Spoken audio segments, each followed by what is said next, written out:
1 2 1 2 test test 1 2 1 2 1 2 test test 1 2 1 2 1 2 test test 1 2 1 2 1 2 test test.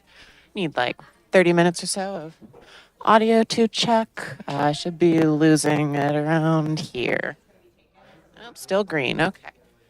I'm happy. Is anyone else happy? Woo! Hooray! Victory! Woo! Hooray! Yay! 1 2 3 1 2 3 1 2 3 1 2 3 1 2 3 1 2 3.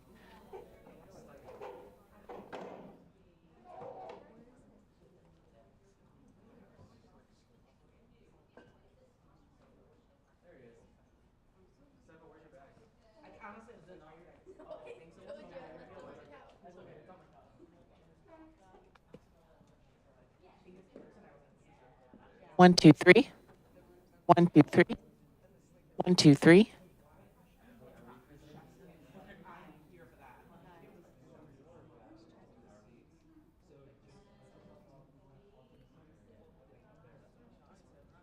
1 2 3 1 2 3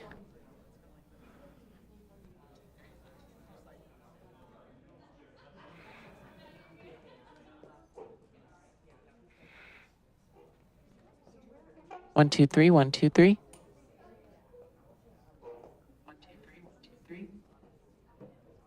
1 2 3 1 2 3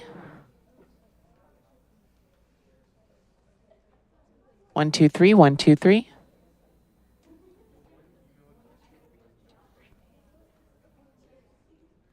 1 2 3 1 2 3 4 5 6 7 8 9 10 11 12 13 14 15 16 17 18 19.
Stay there. Let me get one. Don't move. Oh, say get in there with me. Well,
Incubator, go find your table. Come for me really quick. Y'all aren't sitting here. Remember that we don't come in and sit in here until 10:30. You're going to go find your tables. There's 2 rooms back there. You can leave stuff. You can leave backpacks, stuff if you want. That's fine. But you're going to go find where the tables are where you're going to be doing your pitches, okay? Do we leave our stuff? You can leave stuff. Y'all go on in here. Where's Blueguard? Yonkin? Yonkin going.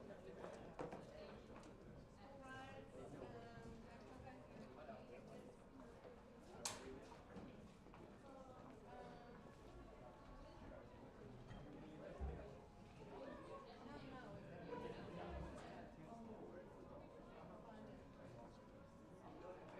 you saying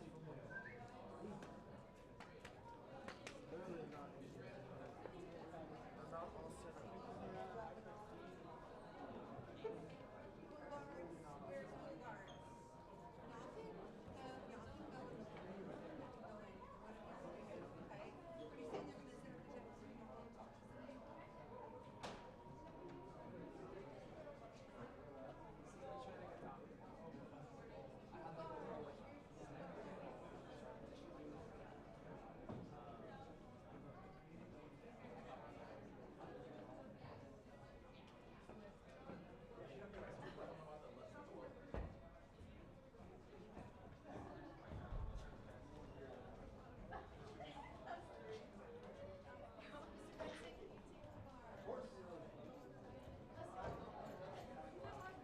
Oh yeah, y'all need to go out and take pictures. Like, pictures.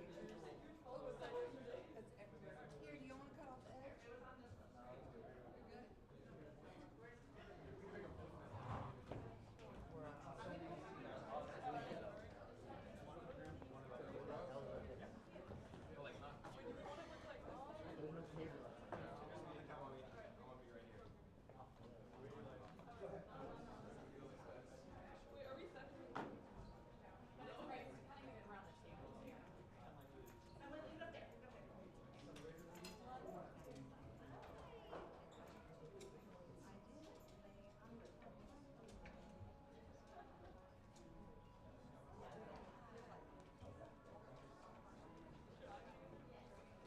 I'll send it to you on my monitor. This is what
Jackson. We just had a I see y'all at the gym. Yes, there we Right go. there, I had $3 that I've seen you at the gym, and he had no idea. Yeah, so you just confirmed my bet. No, Let's definitely clarify. familiar faces like I've seen them before. Yeah. So Gold And Shield it was just DK, clicking out, yeah. like I bet they go to Lake Travis. I bet I've seen them. So are y'all local to Austin? We are the incubator teachers. Oh, I see. And you don't go to the West Lake? Well, I live in Cuernavaca. Cuernavaca is like in between. So it just depends on. Okay, perfect. Well, you made me $3 richer. I appreciate that. Yes, sir. I'll see you at the gym. Bye. Did you have one class?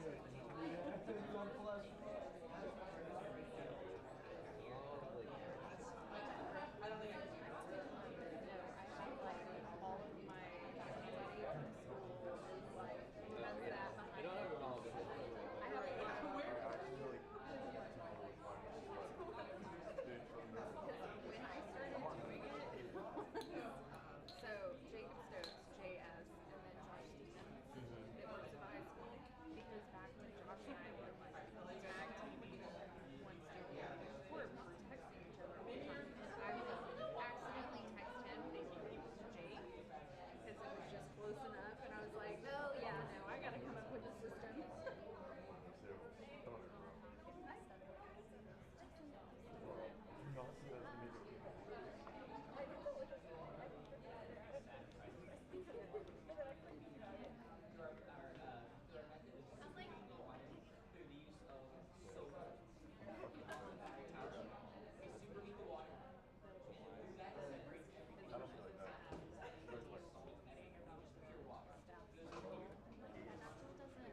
Still, it's like, okay, whatever, but it's a point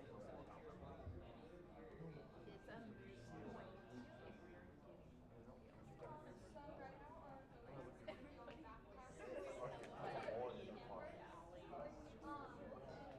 we're and she about the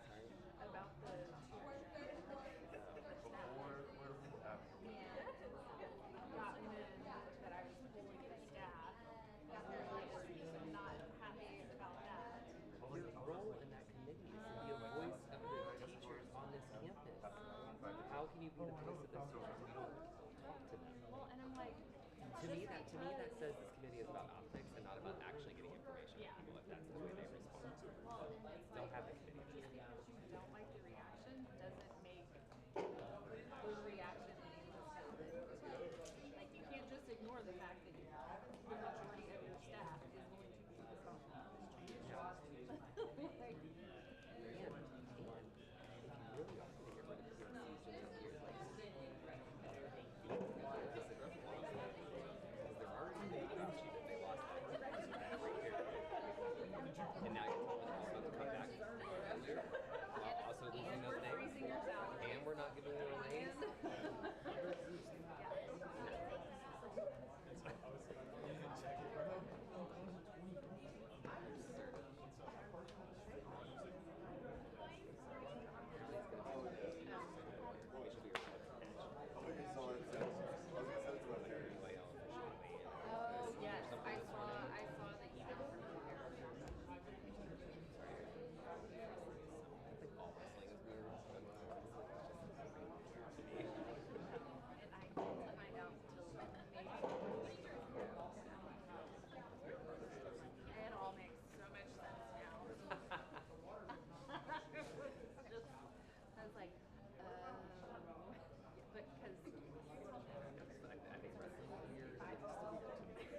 Okay, we are ready to get started for our incubator elevator pitches. If I can get all the teams at their tables. Okay, we're going to start where half the team stays at the table giving the elevator pitch, the other half of the team rotates. And we'll do that for about 20 minutes, and then we're going to switch roles. So let the fun begin. Accelerator students that are pitching today, walk around and hear, listen to ideas, and give them feedback.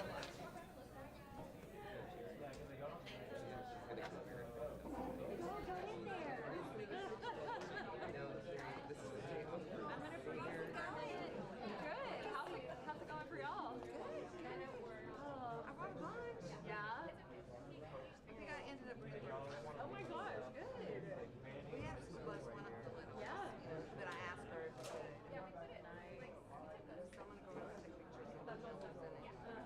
Jeff Nixon. I think we've met before. Terry Jacobs. So how's it going with you guys? Good. Chaos, but good. Chaos, but good. I haven't looked at football players in my 6th grade. Oh my gosh. That's why. And did I have some football players like and there's they're like they don't want anybody on their team that's not 6th grade. Yeah. And then I've got some that are like I've already got and what he thought he was really popular. I know he's really popular, right? So he's an acting student, like he sings, Power right? Power and would not let it go. And would not let it go. Finally the people who were with because so much that we have him on our team. Yeah. He goes to another and they said, okay, you can be on our team. So then he decides he wants to do his own. Okay. So it was a rude awakening. And it was like, you think you're funny. Yeah. And you think you're silly. I think it's just until it comes to those others who are serious. So now I put him to where he's taking his, he's having to study for FAA drone. And I'm going to let him go get his drone certification so he can help with, because he's just, he has it still anyway. But yeah, I've never had like that. One of mine. We've had it happen. Yeah. Several times. Yeah. And it is. It's like you would think, you would hope that they would do some self-reflection. But they really don't. So I've had two presentation. Him on his phone. Here's the guest speaker. Him on his phone. I go back there. Didn't we try that?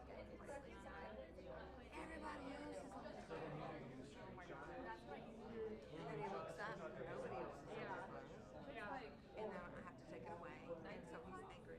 Right? So I told him this last time. So he's good. I shot him yesterday. He said, you don't hear yours.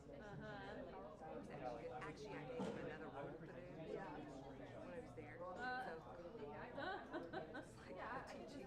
oh yeah. If anything, and it's and I said, please try to do it back in the not 6th and 9th. Well, and they came to ours during my 5th grade, and I'm like, have you been a Dundee Multi? Oh god. But they were fine. Do you have y'all not on block? No, we're not. Okay, we're block.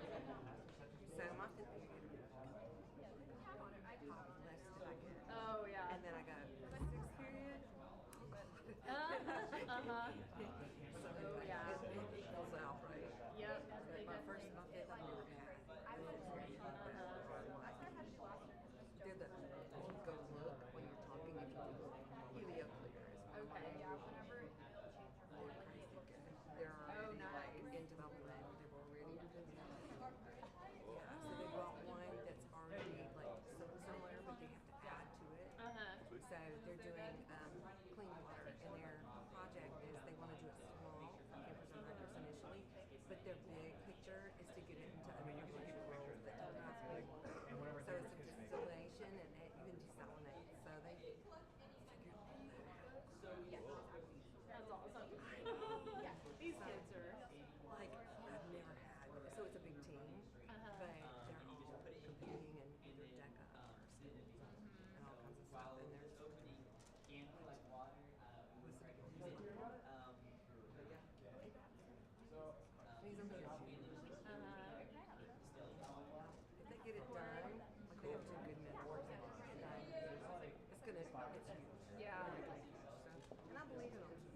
it says that there's no money allocated to the fund and no money has been spent out of the fund. And I was like, For us this year. for anything this year, yes. And I'm like, y'all have fun with that. Like, that's problematic because I know that we got our funding. There should be about $45,000 in that account, and I know that we have had purchase expenditures this year. So I'm just like, y'all are in for a world of hurt. That's beer on tap. Probably cold brew.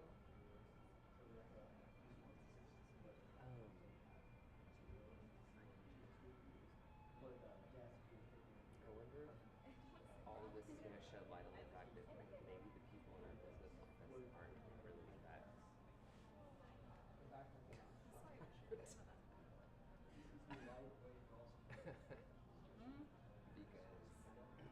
Because it just seems very odd that we go from everything. I just feel like for the past 4 years, when it comes to money in the school district, it's been this very positive message. Like, oh, you know, a couple years ago when they passed the thing with the golden pennies or whatever the bullshit was, and everyone was like, oh my god, we're in this great place and we've got this, that. I mean, there was nothing but positive, like, around money, and then now all of a sudden we're like, oh, it's like Despair. yeah, doom and despair. This year it's 3 million, next year 6 million. I'm like, They, Steve said that in the department chair meeting. He was like, there are no more golden pennies, there are no more silver pennies, there are no other options. He was like, they're thinking about calling a bond that will potentially increase taxes. And I was like, oh, have fun with that.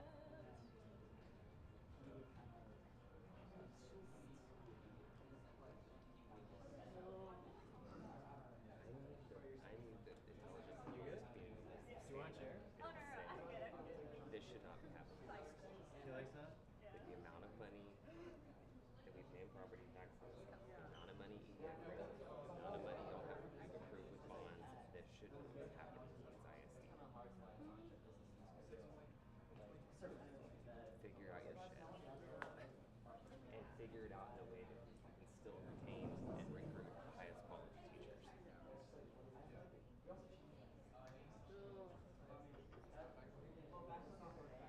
I've been doing some hardcore thinking lately. It's like, all right, what are my marketable skills outside of education? I like the kids and I like my schedule. Yeah. I mean, I don't want to leave either. Mine's just it's like midlife crisis kind of thing. I think it's just like what? Yeah. And not so much with I guess with this other day. It's like not so much education piece. It's like humility consume so much of my time and my brain and my emotions, like stress. I'm just like, when was that?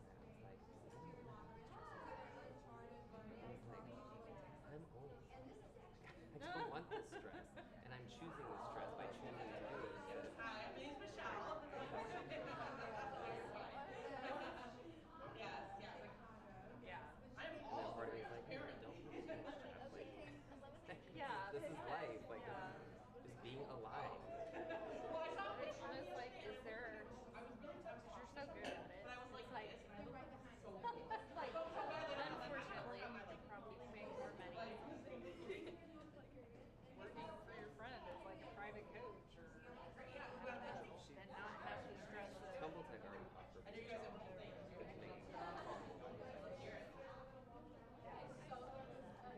she asks me all the time, almost once a year, she'll send me a text and be like, you ready yet? she'll be like, you just let me know when you're ready to leave wrestling. But then that puts me in such humility. Yeah. Like I would just be replacing this kind of stress for a different kind of stress. Yeah. Would it be hello? Good. How are you? Good. How's y'all's work going? Pretty good. Similar.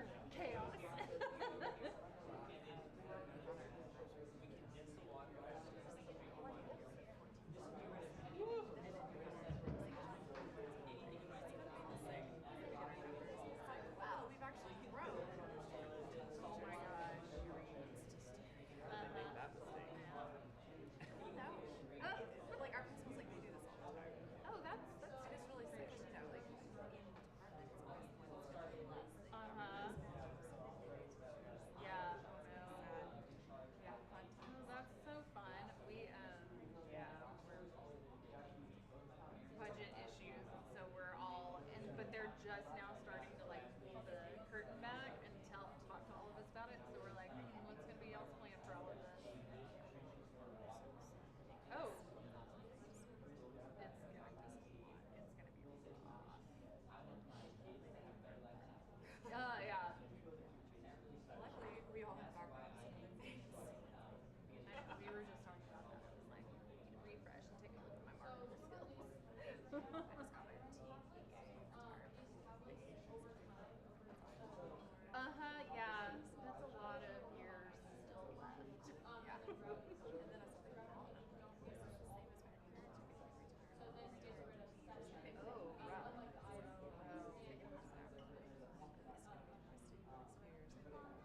Yeah. Yeah, they thought we were always set to just have to We kind of shot ourselves. Well, we don't want to add more class periods Yeah, because that of our is our coaches and everything, and so our program is very full. Average about 40. Yeah, we're 30s. Yeah, yeah. It's too much. Yeah,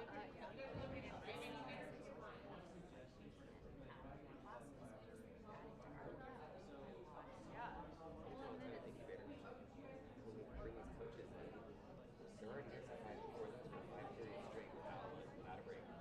It's like, you want to have, like, they gotta eat lunch, guys. They gotta, and I know that doesn't happen that often during the year, but it's a unique part of this course that you don't want to take that piece away from them, like asking volunteers to show up and go an entire day without eating. Yes.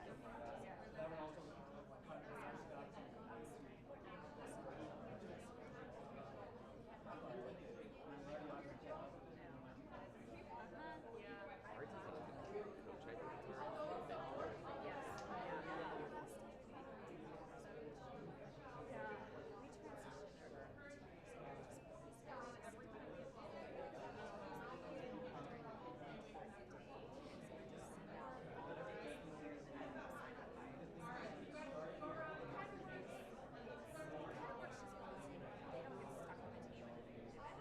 Yes.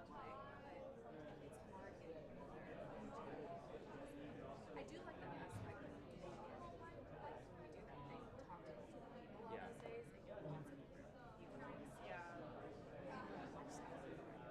Yeah, no.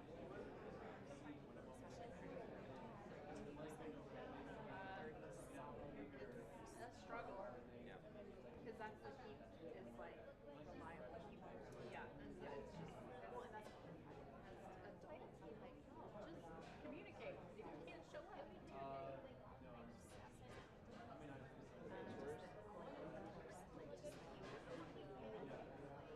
It's just spotty. We have plenty of mentors that are amazing. yeah, too. Like, It's just well, those they communicate, they're tested, but then we always have at least 2 or 3 that are just like, why would you volunteer? Yes. We gave you all the information ahead of time. You knew all the dates, you knew all the expectations. If you could, and I know sometimes things come up in our lives. Yeah. I just feel like it's just still wrong.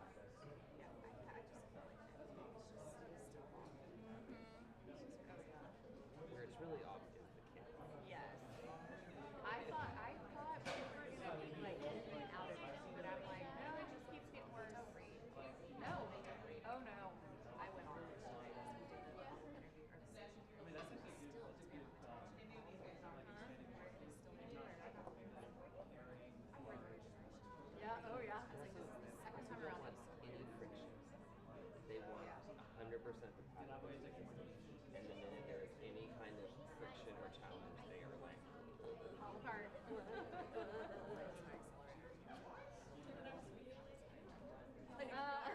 That's crazy. We're gonna let the Hunger Games play out, and You need to learn that lesson, and you need to learn that lesson. So good luck.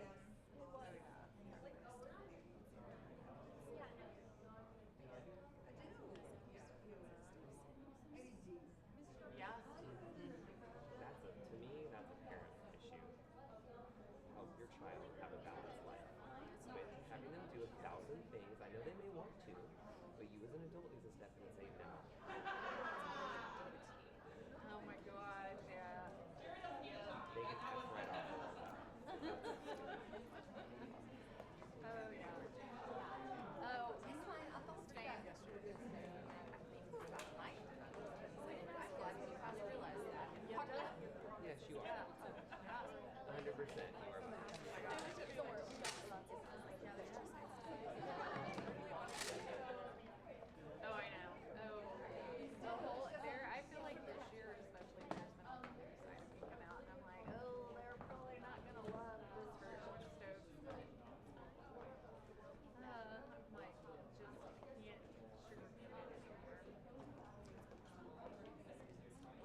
Test, test, test.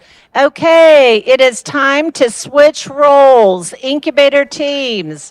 Half your team now will switch roles. Stay at the table, the other half walk around. Incubator teams, time to switch roles.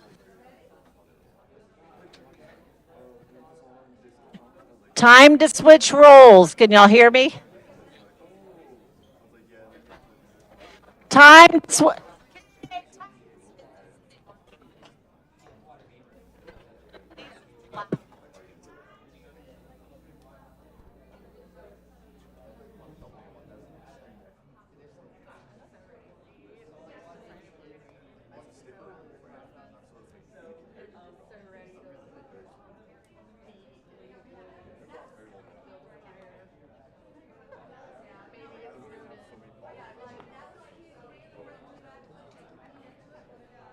I need to just get over it. I need to quit pitching, but I need to finish like Do it, do it, do it.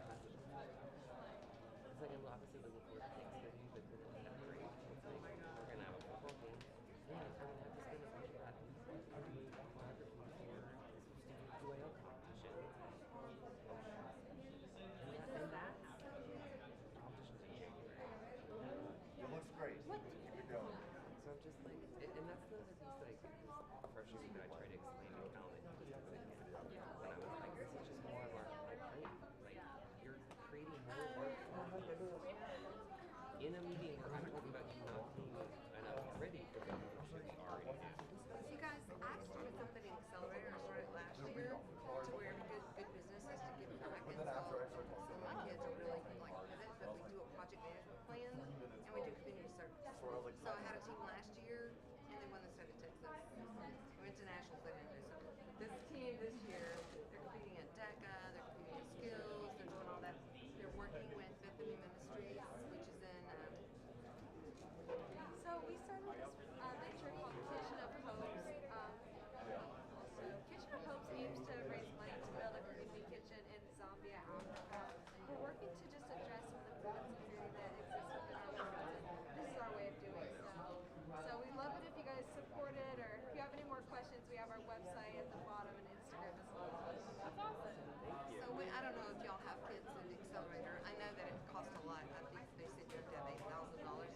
me hear this straight.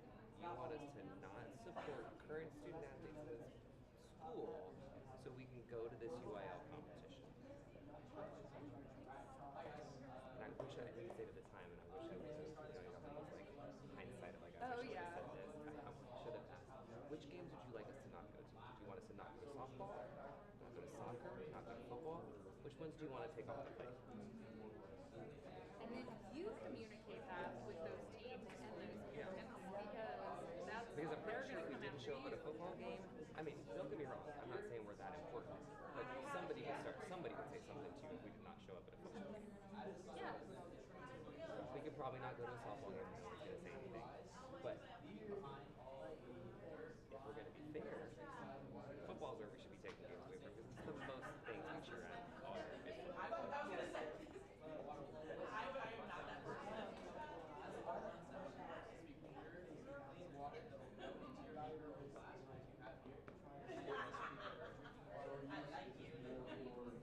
should have had a job with enough stress. Easy, mindless. Well, it's like, what's the balance? Because I think that all the time I could do something that it was just like super easy and chill. It's not, I obviously can handle stress. It's not that I can't handle stress or pressure or whatever you want to call it. I don't want a job where I'm responsible for the well-being of children. Yeah. That is what is so emotionally, that's what stresses me about true learning. It's not the true learning piece of it. I love that. But the decisions I make, the things I do, affect these kids. And I can't separate my compassion from Well, yeah. Because it's not anything you can control, but it's something you have to deal with. they're exhausting. Y'all need a facilitator. Is that the I nominate you. No, oh, no. Oh, no.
basically following all these kids that have been interviewed. But it's not like and now they're adults like talking about it, and they go back and revisit like it's obviously like abandoned now, like school was, and they were just telling their stories about like what happened to them there. Your child had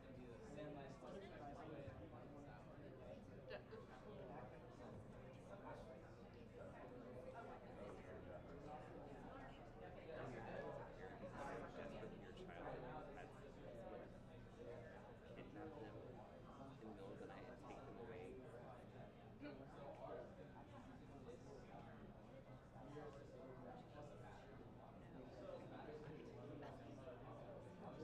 Yes, because you're a great parent.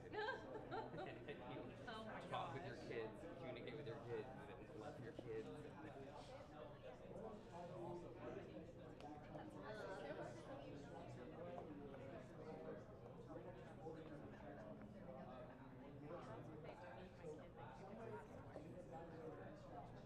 Send them away. And don't get me wrong, I get it, there's some bad kids.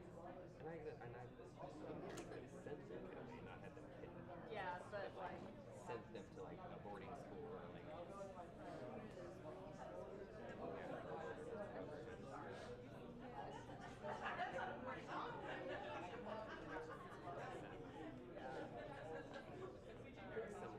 to dust the top of their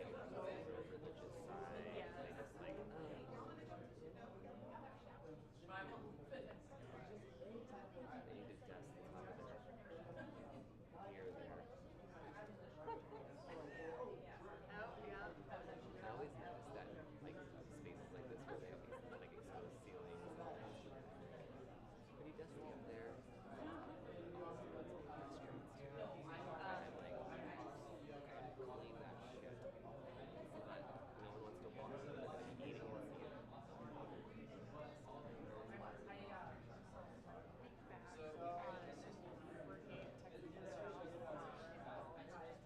There's just all of this back there in the kitchen. yeah. I can only imagine.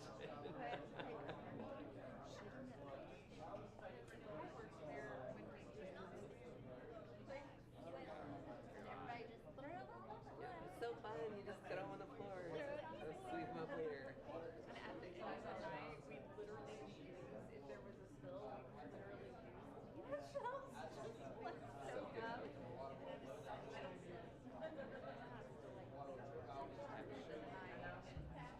Here's the deal. They wanted to have that gimmick for their restaurant.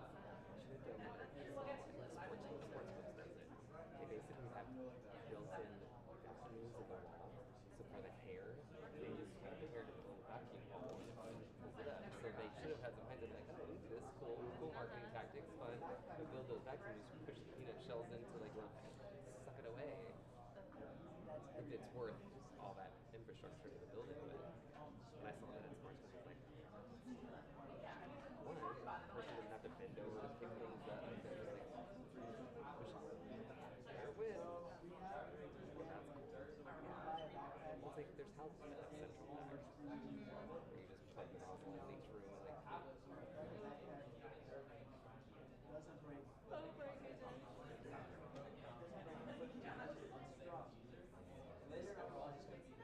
It's a cute two-story little blue house for sale. Cute, it's on light pan. One of the ones that I've been texting.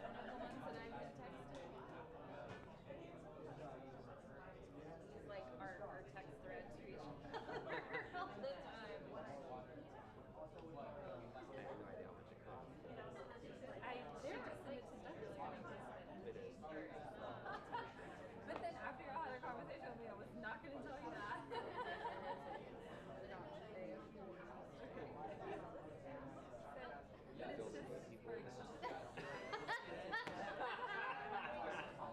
I mean, don't get me wrong. I appreciate the show of support for but it's for the gay community. it's always a Wizard of Oz somewhere. That makes more sense that it's Wizard of Oz. Because of course immediately I thought, oh, it's welcoming the gay people and adoptees. There are quite a few. Travis County, there are quite a few.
To be me, sure. Calm your business. Someone accidentally says the wrong thing, or uses the wrong word, the wrong term, whatever. Most people have time.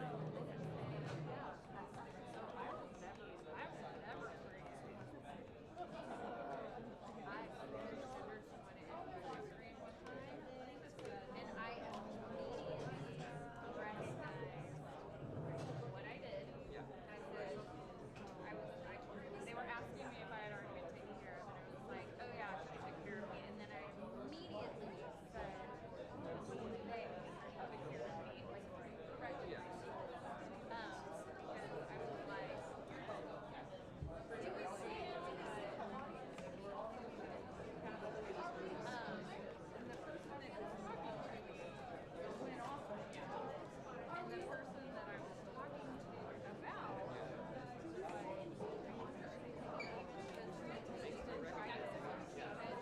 but the person at the cash register was like, looked me up, and I was like, It clearly is saying it in a malicious, ugly way. Everyone is responding. and I was like, I'm not if I had to go back to that over there. And it was so hard. So you thought maybe they were gone? I was like,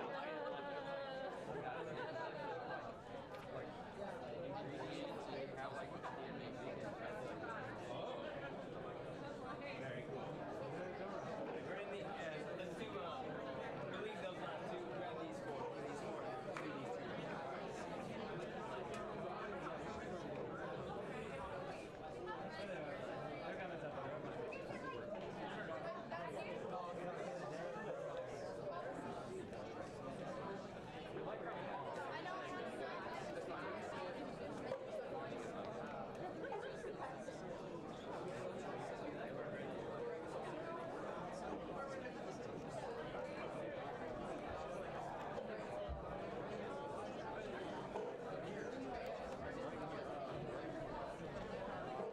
They're coming up.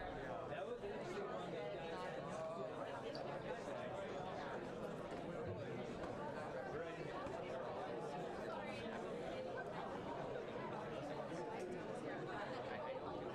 You guys see anything interesting?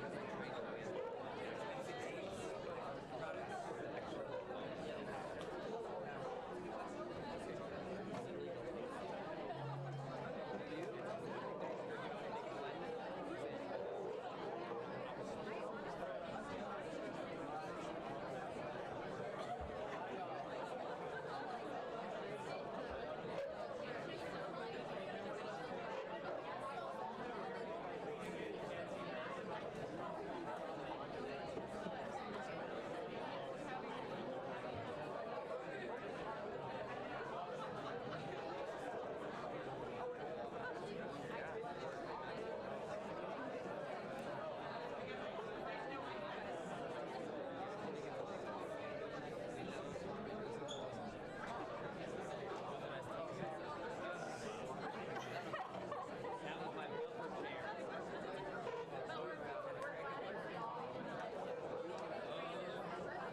bumper chair. Heavy racket.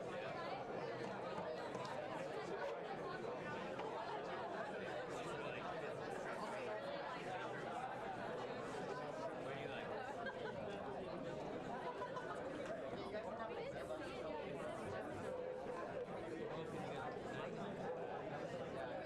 You guys got pretty good sugar. Must have been. Okay, welcome. Wow, look at this group. Welcome, and we are so excited you guys are here today. Number one, the opportunity to come into a true accelerator space, Capital Factory. You are just in the lower level. If you don't know, Capital Factory really use the elevators. They have quite a few floors that they take space. And Josh Bear, who helped launch this program here, Capital Factory in Austin, was going to be here today and was unable to be here, but he welcomes you guys. And I want to welcome you, all of our schools that came from the Austin area. Look at this. This is awesome. Give yourselves a round of applause. You know, you guys, the first year students, you were awesome. You just did your elevator pitches. You were brave. You showed resiliency, right? Because you're taking in that feedback from your peers and from others to help you now be able to iterate and make changes on your business ideas. Because you just remember, we want you to love your problem and be able to iterate to make that solution meet the needs of your customers, right? So I'm going to keep going here. Once again, thank you to Capital Factory for having us. We appreciate that. We are being live streamed as well. And so the pitches will be live streamed for all the parents and the families of the kids pitching, yay, to be able to watch. We're excited about that. And I'm going to ask Carrie Waters to come up. She just helped launch University of Austin, and not University of Texas, that is in Austin, but University of Austin. And she's also a mentor here at the Capital Factory. So I'm going to let her come welcome us.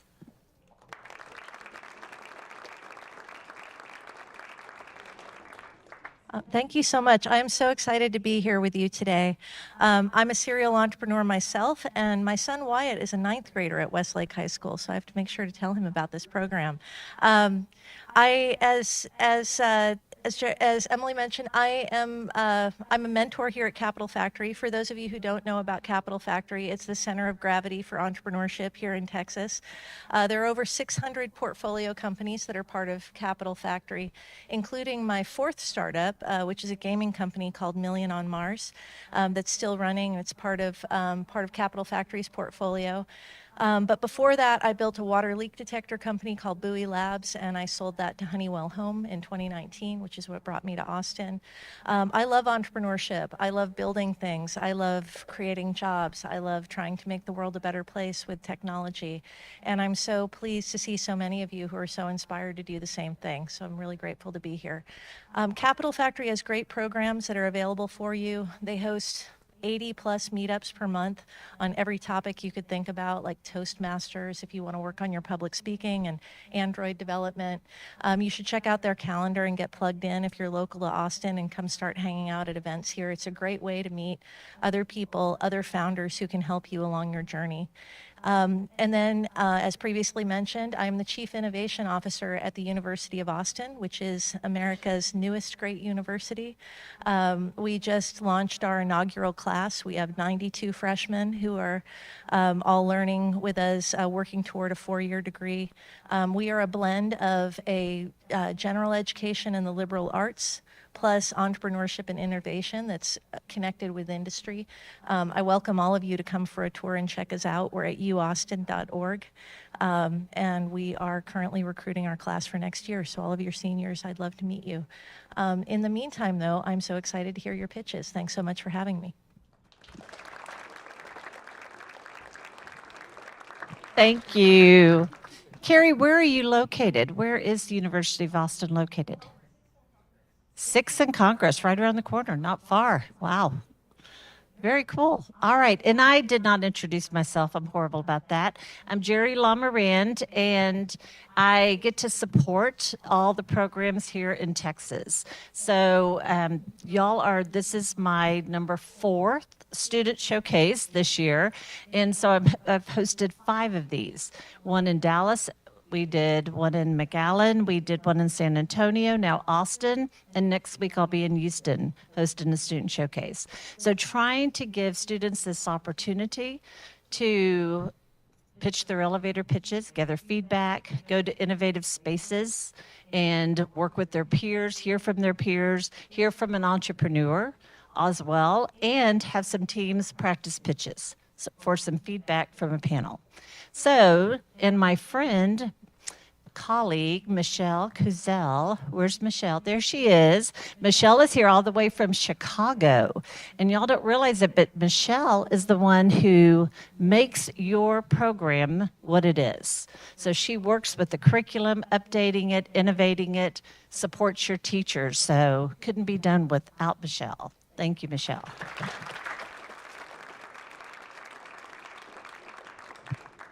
And something else that I'd like to say is that we have quite a few universities that also help support our program. So they provide credits, anywhere from 3 to 6 credits, and many of them also provide scholarships up to $100,000 per student that are in the incubator program. You may not have known that. So go to your teacher, follow up with them, and ask them a little more.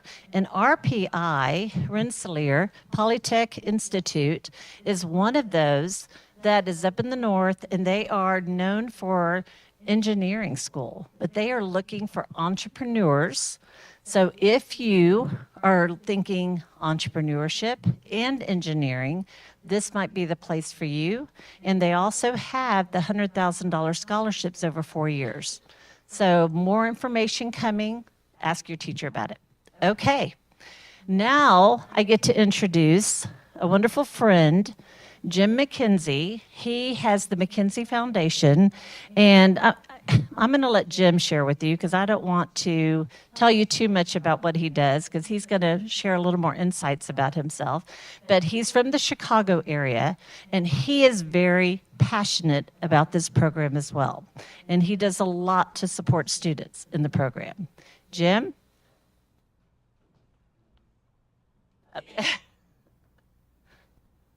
So welcome, Jim McKenzie.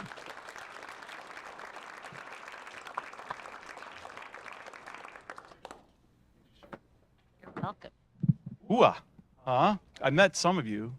All right. A little nerve-wracking here with all these students here. How many students? Raise your hands.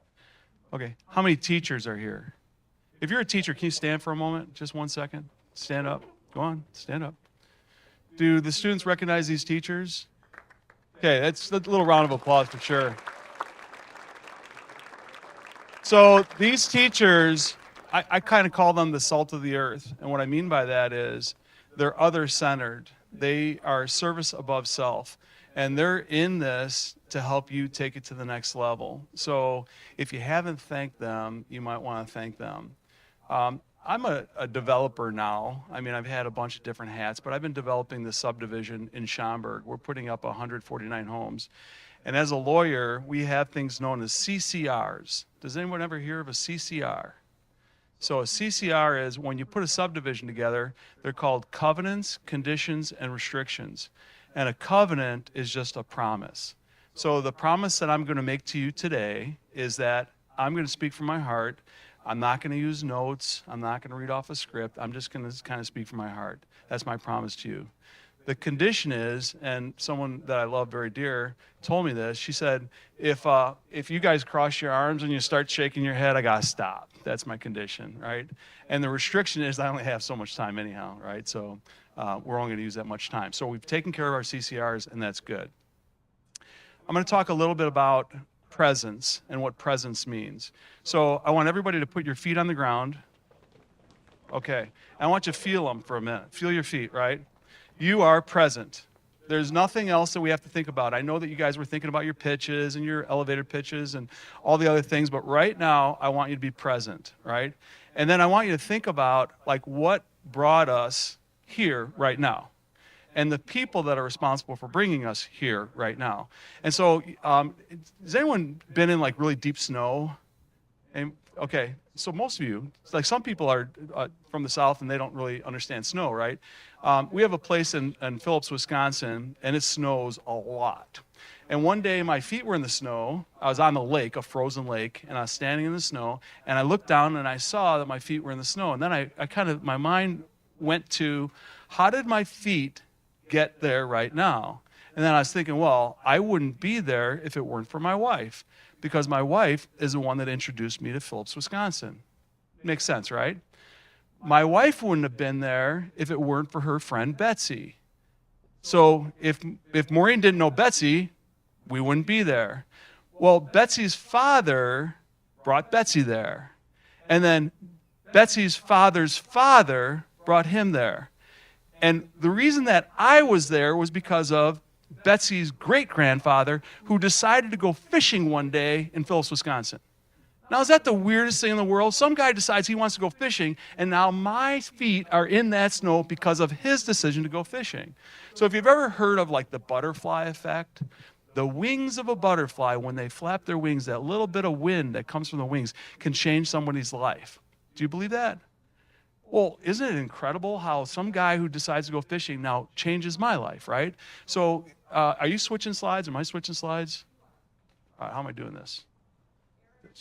Arrow? All right, cool.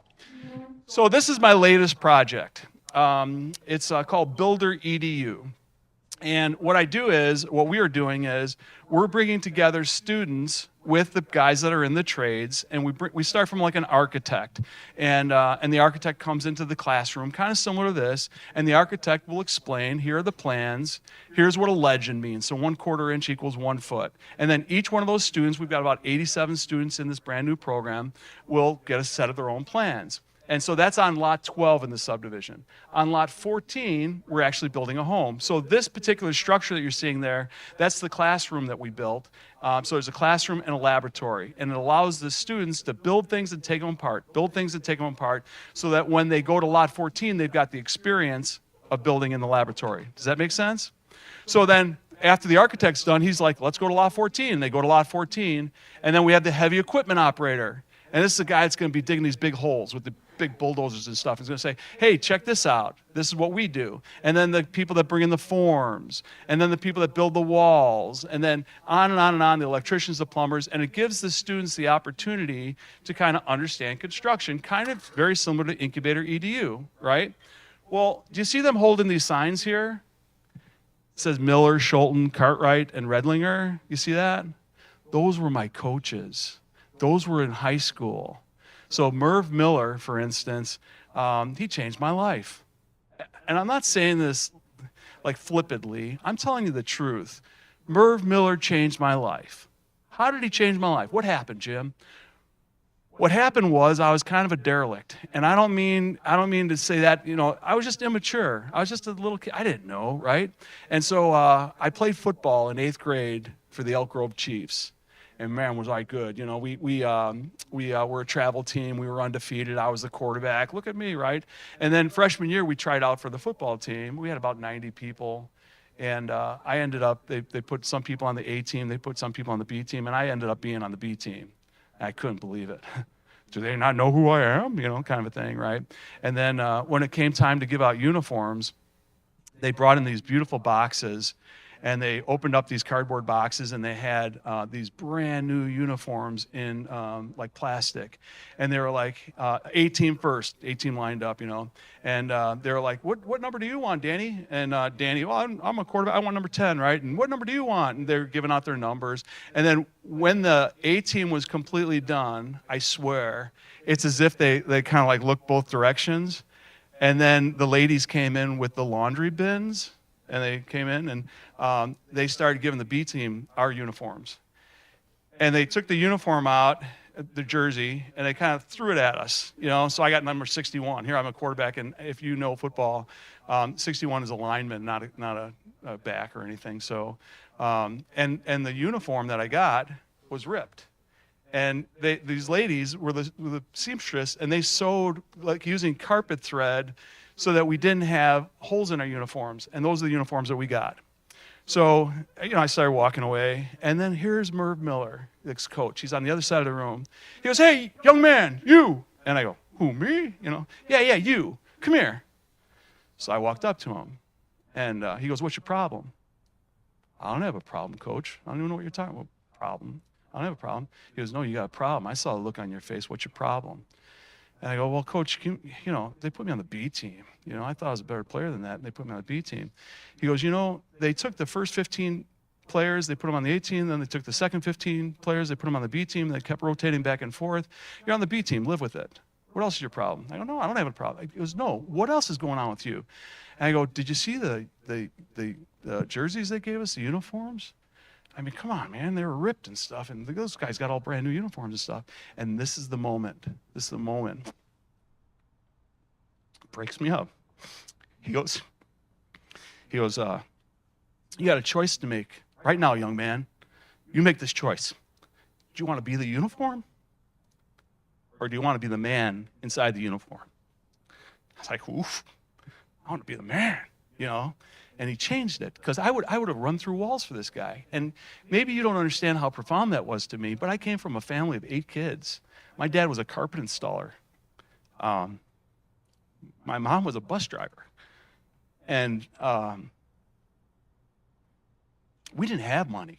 We didn't have, so my clothes were hand-me-downs. So when this coach is telling me, I don't have to be the clothing, I can be the person inside the clothing, changed my life. Peggy Scholten. Peggy was the volleyball coach, and we used to run what was known as a shelf. Anybody know what a shelf is at a high school? Shelf's a balcony. And I was a wrestler, so we used to run the shelf. And Peggy was a Hall of Fame volleyball coach, and I used to remember listening to her scream at her players from the top of her voice, screaming at them, rah, rah. And I used to think, oh man, she's mean, right? And then one day I was walking down the hallway, and I heard her talking to her team. And there's one individual girl, and she goes, you could be better than that. You don't have to be that less person. You've got more potential. If you use your potential, you could be better than that. And I'm like, ooh, okay. All right, maybe we could be better than that, right? Jim Cartwright was the wrestling coach, and the thing about Jim was he was one of those guys that would go into the gymnasium and he'd wrestle with you. He was visceral. He was like gritty grit, right? This guy was something else. And the thing that he taught us was don't quit, don't quit, don't quit. And so I used to think that don't quit meant don't quit sports. Au contraire. The don't quit meant don't quit in relationships. It meant don't quit in business. It meant when shit hit the fan, which it will, don't quit, right? And so I cannot tell you in business, later on in life, for some reason, these coaches, these teachers, his don't quit was in my brain. And when I hit these times that were skids and they were really, really, really tough, I just heard his voice, don't quit, don't quit. And the reason he said that was quitting becomes a pattern. Do you guys understand that? When you quit something, it becomes easy to quit the next thing, and then it becomes easy to quit the next thing, and then it becomes easy to quit the next thing. And so it's a pattern. So my advice to you, just like Coach Jim Cartwright said to me, is don't quit. And then finally, Dick Redlinger. Dick was a basketball coach, and I didn't play basketball. I wasn't tall enough. I didn't jump high enough. But at lunchtime, Dick was a lunch monitor. Do you guys still have lunch monitors? And he was a lunch monitor, and I used to hang out with the basketball team, and I'd be at the table. And when you're a wrestler at those, I don't know if you guys still do it. Any wrestlers in the group here? Okay, do you guys cut weight still? Yeah. Well, I weighed 155 pounds. I wrestled 138. And I was 16 years old. I should have been about 6'4", I think, by cutting all that weight. That's why I'm short. But anyhow, Redlinger said to me, because I would lick an ice cube. My lunch was licking ice cubes because I couldn't eat anything because I was trying to cut weight, right? So I licked these ice cubes, and my friends that were at the table, they'd rib me. They're like, they'd eat these hamburgers or pizza or whatever, and they go, oh, Jimmy Mac, this tastes so good. I wish you had some, like that sort of thing, So Dick called me over, and he goes, why do you take that from these guys? Why do you take that? And I go, brother, I got to be here. I got to be, this is my lunch period. And this is what he did. And by the way, this is such a violation. Dick passed away, so I can say it now. I've never told this story. Dick gave me the key to the gymnasium. And he says, Jimmy Mac, when they do that, if you want to go shoot some hoops or you want to go do whatever, here's the key. And that trust that he put in me, oh my gosh, that was just incredible. So Dick Redlinger got a street named after him. So those are the teachers. And as a matter of fact, there's like the Board of Education president, Peggy Schulten's there, Jim Cartwright's there. Those are the nitties, the nitty development, and we've got the students that are in the program that are holding those signs. But those are the people that changed my life. And I want you to do something for me right now. I just want you to take 10 seconds. Just 10 seconds of just quietness. And I want you to think about the people that changed your life. Just give it 10 seconds. I'll time it.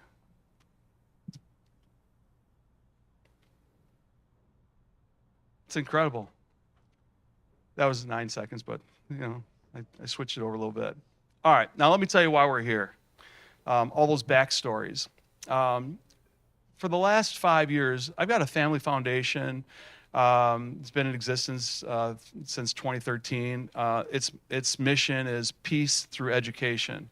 So we try to promote peace. And because I've been going to the incubator schools for the last 10 years, I've got to meet a lot of teachers. And some teachers have shared with me their stories, and their stories about students that have gone through some pretty horrific things. And I can't go into detail, but I got to tell you something. I've got my board, my Grit Grant board, and these are people from all walks of life. They read these Grit Grant applications, and they cry crocodile tears because they're like, I got one guy on my board, Jimmy Gallo, and Jimmy's a paraplegic. And here Jimmy's in his wheelchair, and he's reading this application. He goes, hey, Jimmy Mack, I have nothing on this kid.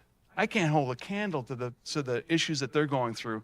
I'm like, no, Jim, you're in a wheelchair, brother. But literally, when you read these applications, you understand what grit is.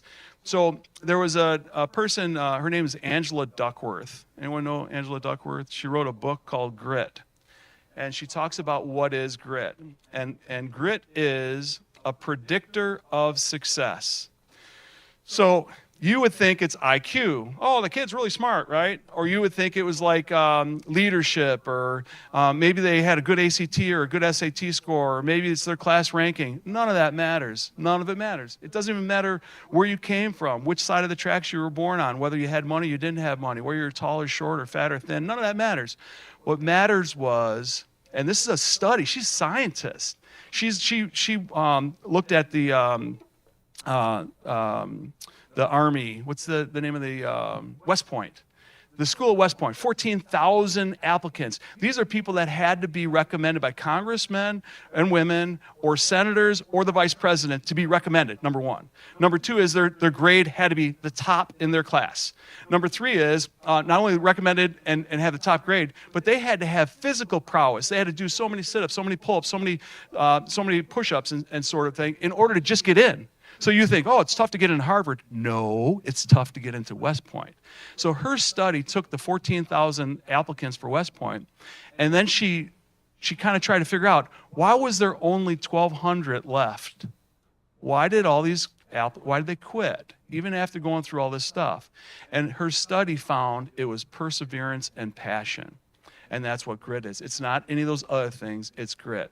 So today, I did promise you I wasn't going to read anything, but I gotta kind of do this. Sorry. I'm just going to read off just a few of the comments that were made about this particular student who's getting a Grit Grant award today. And the Grit Grant is this really cool crystal octagon, and it has the name of the student, it has the name of their high school, and then it has this inscription that reads, whose actions motivate others to never quit no matter the obstacle. Whose actions motivate others to never quit no matter the obstacle.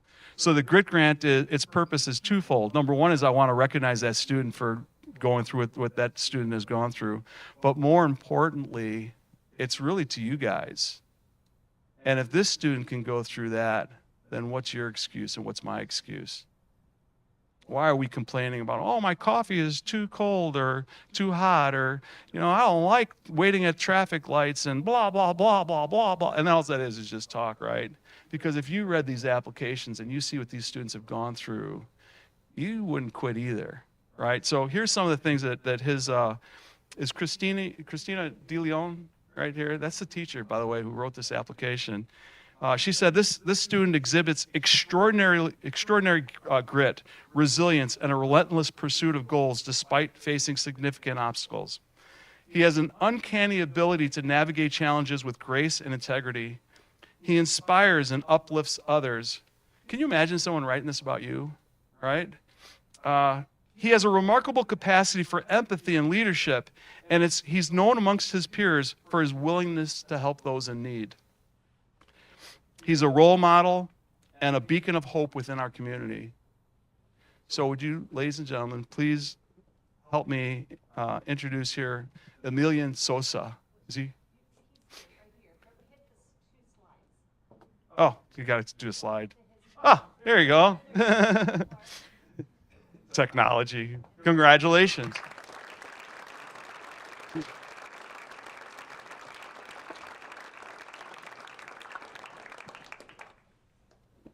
So, all right. I had a student one time who I gave the grit grant to, and I gave it to him in a box, and then he like kind of, and then shattered. So it's just glass. It's crystal, but can you guys see that?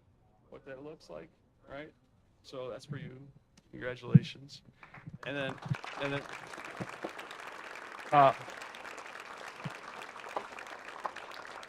one more thing, which doesn't suck, is he gets a $2,500 cash check with there's no strings attached to it. He earned it, right? So he can use it for whatever he wants to use it for. There's no strings to it. So yes, congratulations. You want to say a couple things? Sure. Can I put this down? Yes. Is it morning already, or is it soft? I mean, is it afternoon already? It's still morning. Still morning. Well, hello, good morning. My name is Emilian Sosa. I am a student here at the University of Texas at Austin's. Any future Longhorns? Don't be proud. Don't be proud. Okay. I am a student at the University of Texas at Austin. I graduated from James Nickero High School. It is located in McAllen, Texas, deep South Texas, right next to the border. My teacher, who I actually had the privilege to have her for 3 of my 4 years in high school, which is Miss Cristina de Leon. Thank you so much, Miss. Yes. So that is one privilege I had. I had Mrs. de Leon my freshman year, which was COVID year. Sophomore year, I had her for a dual enrollment class. Junior year, unfortunately, I was not able to have her. And then senior year came. That is when I got introduced into the incubator curriculum, which was an amazing curriculum out there for you guys and for students all over the nation. And is it a worldwide curriculum, or is it just for a nation? Even for the world, which is great. My team was called Boosties. Our idea was an elevator pitch that advocated for the Rio Grande Valley, specifically for McAllen, Texas. One thing I would like to say is McAllen, Texas is ranked the 3rd or 2nd safest city in the nation. However, it is ranked the #1 city in the nation for obesity and diabetes. So that's where our idea came in. It's like, what if we could turn an idea that is a high demand into an advocacy that can solve a problem there in McAllen, Texas? That is where our idea Boosties came in, which was a product that it was a gummy bear infused with the culture of Latin America or Mexico with dulces enchilados, which is like a spicy candy. And we bring it together to have energy and at the same time sugar-free.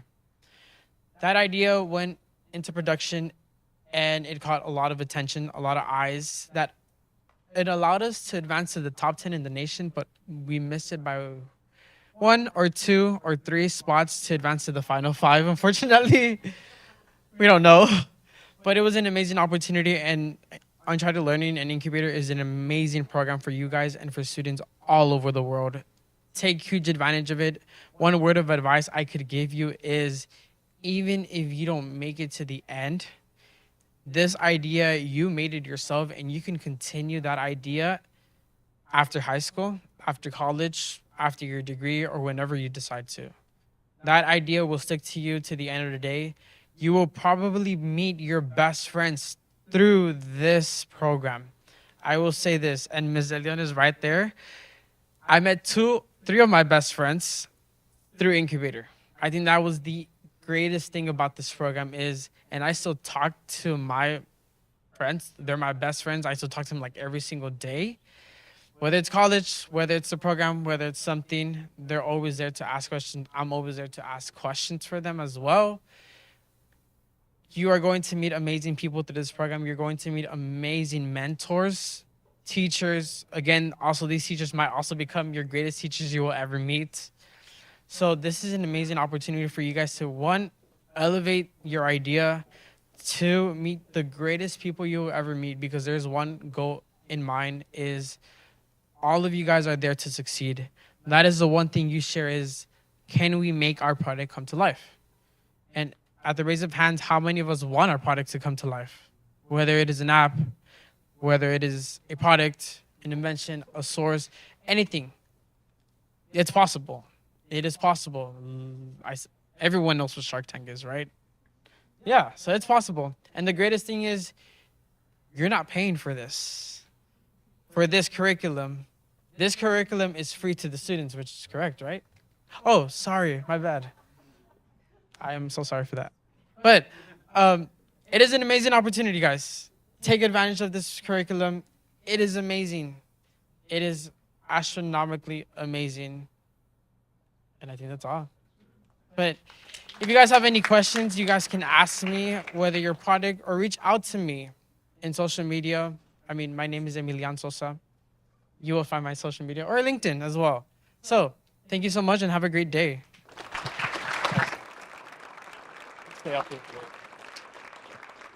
Two more people that I wanted to personally thank. These are two ladies that I've kind of hung out with the last 3 days. Jerry Lamoran, thank you for what you do. Dr. Michelle Kusal, I mean, incredible, you know. These are very, very smart people, and if you're teachers or administrators, Board of Education, you need to call these people and take advantage of their brains, because they're very, very smart. So, Jerry, you want to come on back up, and thank you.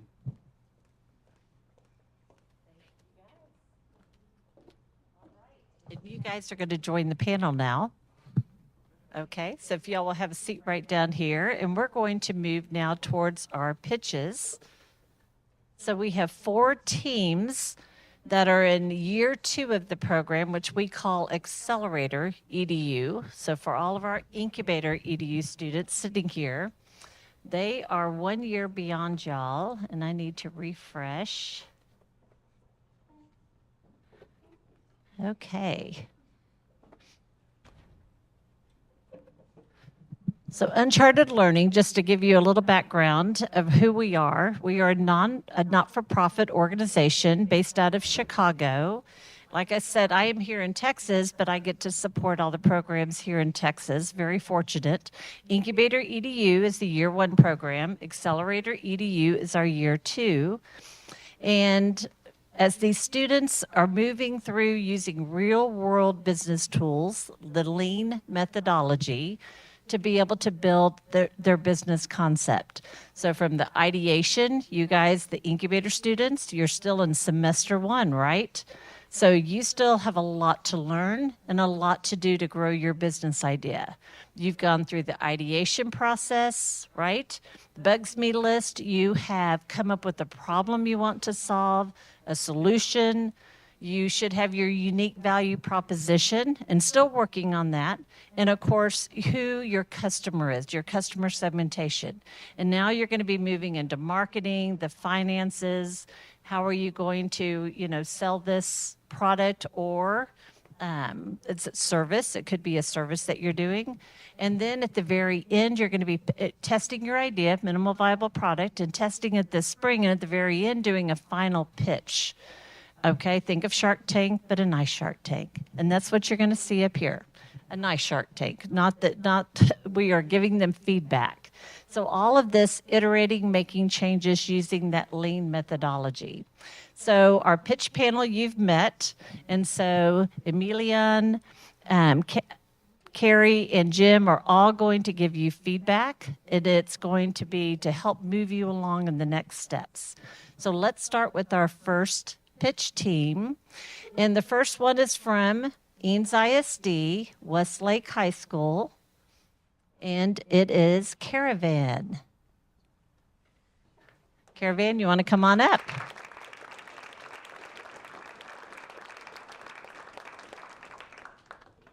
You're good. Someone's going to need to. Yeah.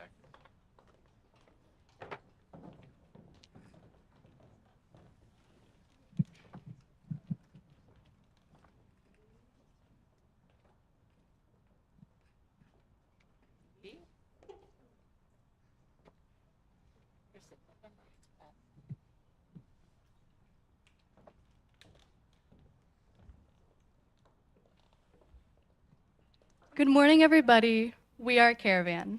I'm Ray.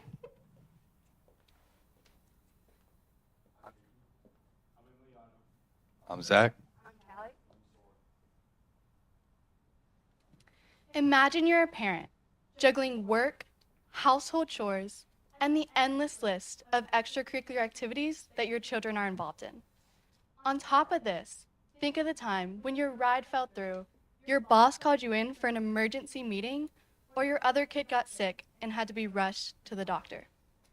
As you navigate through the chaos, ensuring your kids are safely transported to soccer practice, tutoring sessions, or chess club becomes a daily challenge. You're constantly worrying about entrusting your kids to strangers or struggling to coordinate carpools with a limited group of parents you know in your area. Parents of kids aged 7 through 15 are constantly driving to get their kids to activities, already adding to the overall stress of everything to get done as a mom or dad. This is the reality for countless parents in our community. At Caravan, we understand the struggles parents face when ensuring their children's safety and transportation needs are met. That is why we've created a platform that connects parents with a large network of trusted drivers right in their own community. Our app offers a unique solution by providing an array of safety features. We give you real-time visibility into your child's ride and ensure they arrive safely at their destination every time. We've also enhanced safety by verifying that all of our parents are background checked. But what truly sets us apart is our point system. When you give rides, you earn points, and when you need rides, you spend them. This not only incentivizes community collaboration, but also eliminates the need for non-parent drivers, ensuring a safe and secure network of parents.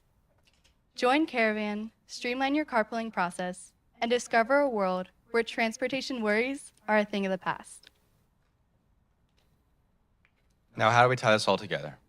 You're probably wondering, how do I know my kid is safe?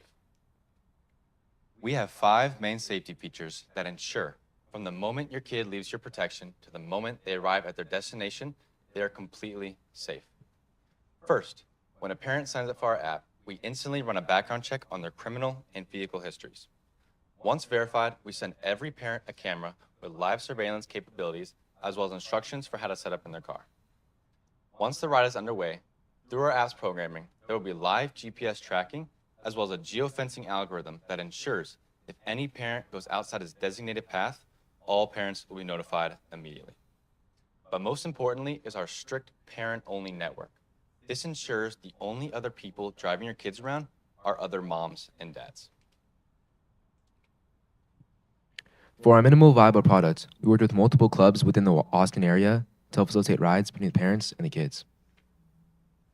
Throughout this process, we were able to give over 25 rides and help safely transport over 33 kids to their destination. We also added all the parents to a Life 360 group to simulate live tracking so all the parents knew where their kids were at.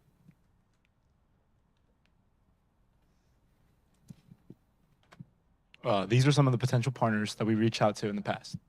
Centered on the Westlake area, where we would initially launch, Champions, the WAC, Elisa's Dance Academy, and the Children's Center of Austin have all shown interest in a future partnership. Intrigued by what our app has to offer, they believe that implementing Caravan into their communities would not only increase attendance in their activities, but also attack the pain points that parents feel. We offer 2 different subscription plans. The first is a monthly fee of $35, which will come with an initial sum of points and 1 month free. We also offer a yearly fee of $350, which will also come with an initial sum of points and 2 months free. We're using our initial sum of points and months free to help quickly onboard parents into our app. Now, why is $35 worth it? Well, in reality, what other options do you have? You can hire a young, inexperienced babysitter at around $18 per hour. You can hire an expensive nanny at around $50,000 per year. Or you can risk the safety and put your kid in an Uber or a Lyft at around $25 per ride. Finally, you could continue attempting to plan rides for multiple kids every day with little to no organization. With Caravan, you can take an extra 15 minutes to go pick up 3 kids on your way to dropping your kid off. In turn, that's 3 points you can use for your own kid. That's 3 rides they can get and 3 drives you don't have to make. For $35 a month, you can get unlimited rides with background check parents, live surveillance, and live tracking.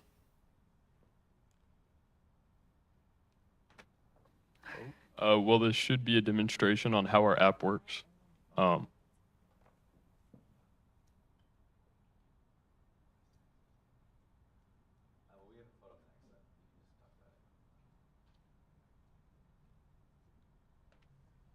So how our app would work is when you download the app, you will be greeted by a sign in/sign up screen.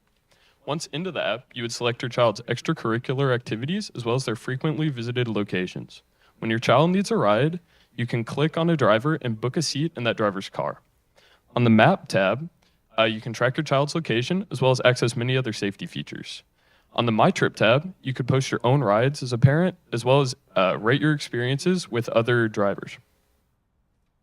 And with this mockup, we plan to send it to developers as a visual reference to help strengthen our written RFP as we gather more quotes from different companies. For our first rollout, we plan on only incorporating our core features to begin testing as soon as possible. We would love any recommendations from anybody with experience in RFP writing for beta apps, recommendations for inexpensive app and website development, as well as anybody with experience in ride sharing.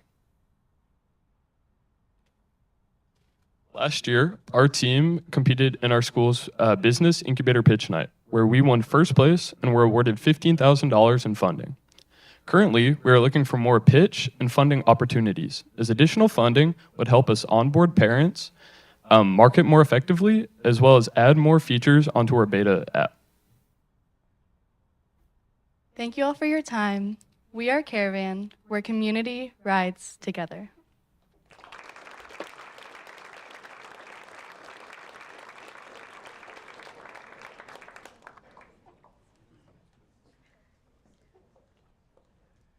Okay. Wow. So my first note that I wrote to myself, 6 students, color coordinated, dressed like champions.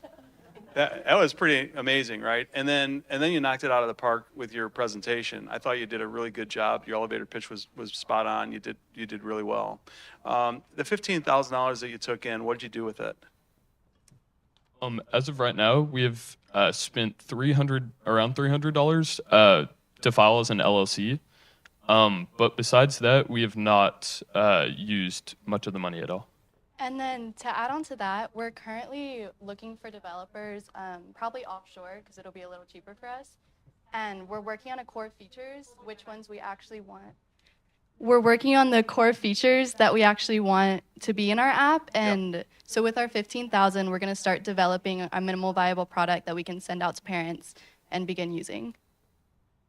And then we have been in contact with one development team, and they gave us a quote for around $9,000 for a 2 to 3 week development plan.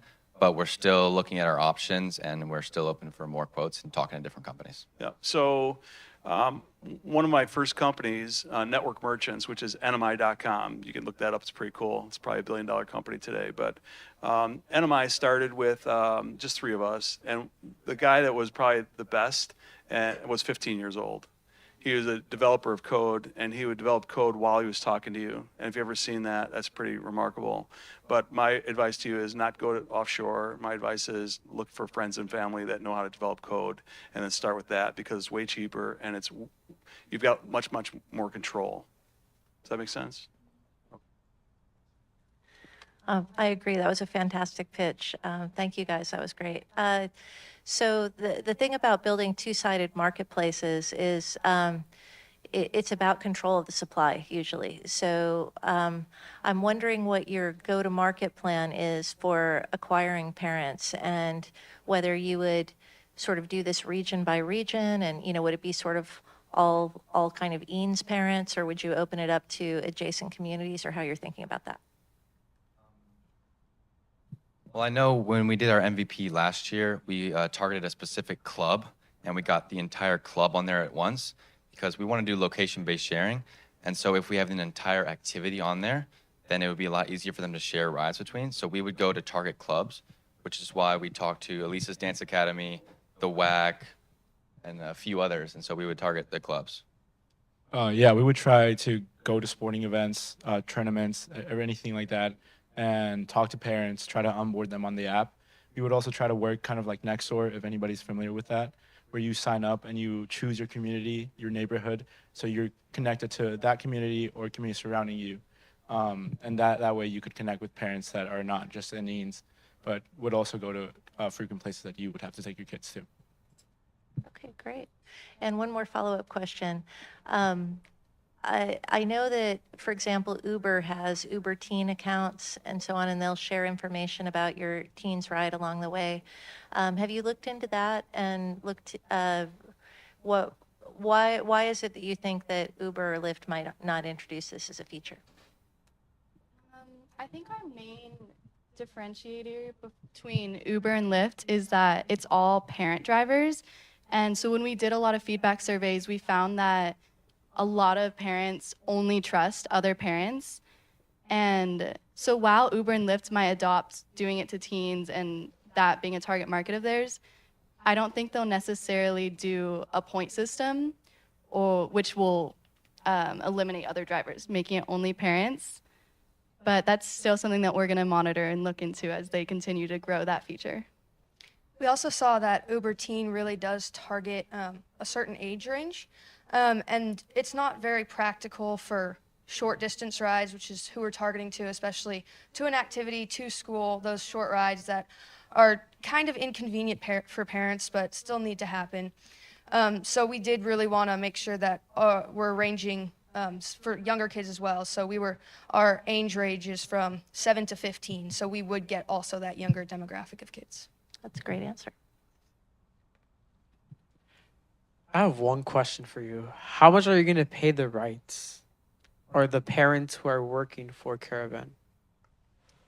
So our app is based on a subscription plan. And so it's $35 a month that the parents actually pay to our app just to gain access to the platform.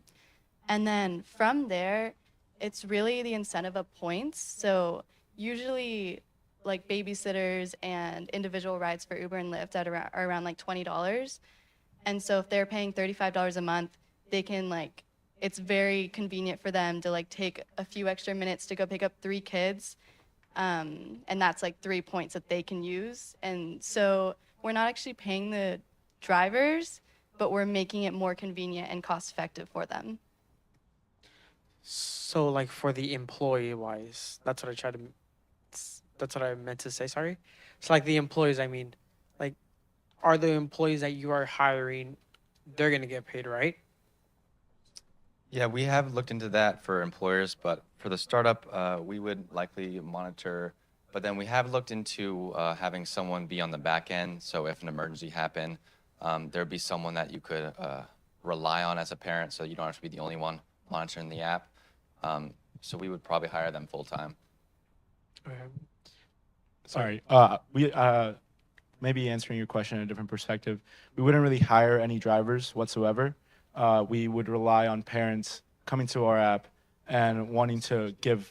They would drive their own kid, and they would be okay with picking up another kid along the way, because it's time effective, cost effective, fuel effective. We did look into paying parents a small fraction per ride, per mileage, but we ran into the risk of people coming into the app and wanting to drive. Say at home mom wanted some other source of income, so she would drive all day. That would really not serve the purpose of our app. Therefore, the point system that we implemented It's simply, if it's efficient for you, if it makes sense for you to pick up a kid, you would exchange points and not so much money. That is an amazing drive. I think that is amazing. One thing I do want to mention is when you're speaking with your mics, I didn't see any problems right now, but I know with other people, never cover it like this. Never put it all the way over here. Try to hold into like the upper half. And one thing is try not to hold it like this. Always have either a 45 or a 90. That will project your sound so much more and allow more confidence, allow you to project your voice even more. But overall, it was an amazing job. Yeah, thank you.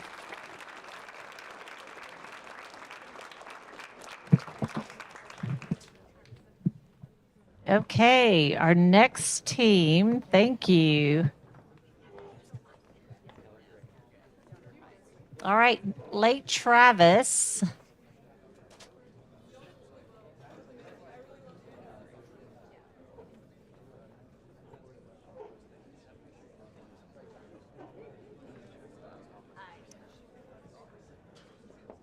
All right.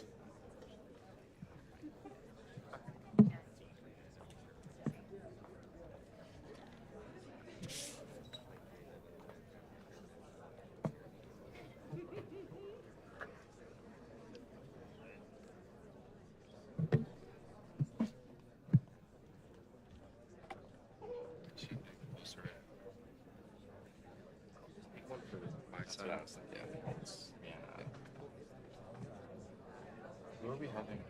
Like, silence. Sound, you're good with clicking. Okay. Yeah.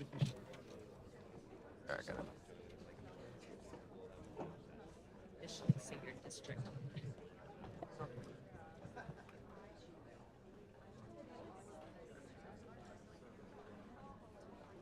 Okay, this next pitch is from Lake Travis ISD, Lake Travis High School, which is also part of Austin.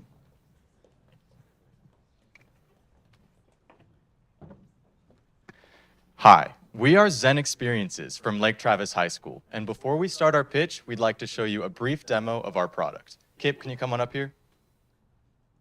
Kip, how are you feeling today? Feeling very stressed. Well, here at Zen Experiences, we are here to help you out. Can you go ahead and put that on? And that in that hand. Next slide. As he's getting the headset put on, I had a video. Yeah. Okay, cool. If the video was loading, you would see him clicking on our app, going to Explore Experiences, and then he could choose from a variety of experiences. For this demonstration, we chose the Lakeside Walk, which you unfortunately can't see. But once he loads in, he would be completely immersed and could look around 360 degrees. And as stressed out as Kip is right now, in just 90 seconds, his mood will completely change. And we're going to be taking him from his stressed out state and his current world and immersing him into a completely new world of mixed reality. So you may be wondering, what is the real problem that Zen Experiences is trying to solve? Well, that is a global epidemic, specifically the mental health epidemic, and it is currently swarming middle and high schools all across the country and millions of students worldwide. So we did a study at our own school with students in multiple different classes, and we found that the main causes of teen anxiety stem from school.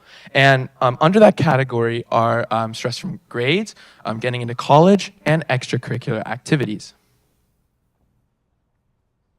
So as we tried to show you earlier, this is kind of what our app is looking like.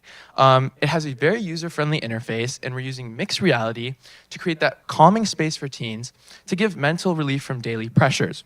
We've already gone to the programming classes at our high school and asked some of the students to help build our app, and we've nearly got a full product. Now, looking at what sets us apart from our competitors, there are two main factors. First and foremost, here at Zen Experiences, we target schools directly, whether that's middle schools or high schools. We have already began discussing with our high school principal to implement our product into Lake Travis. Here you can see pictures of our Lake Travis Zen Room, which is the location that we would implement our product. On the other hand, our competitors tend to look at consumers individually on the MetaQuest, whereas we would target schools. The second factor that sets us apart is that Zen Experiences takes its own footage. As you can see here, this is one of our team members recording footage. We get footage from the lake, the beach, and on a hike. That's one of our team members.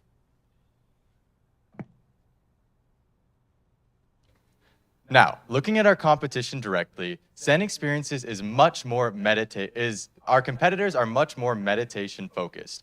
Here at Zen Experiences, we try to guide people through the experience.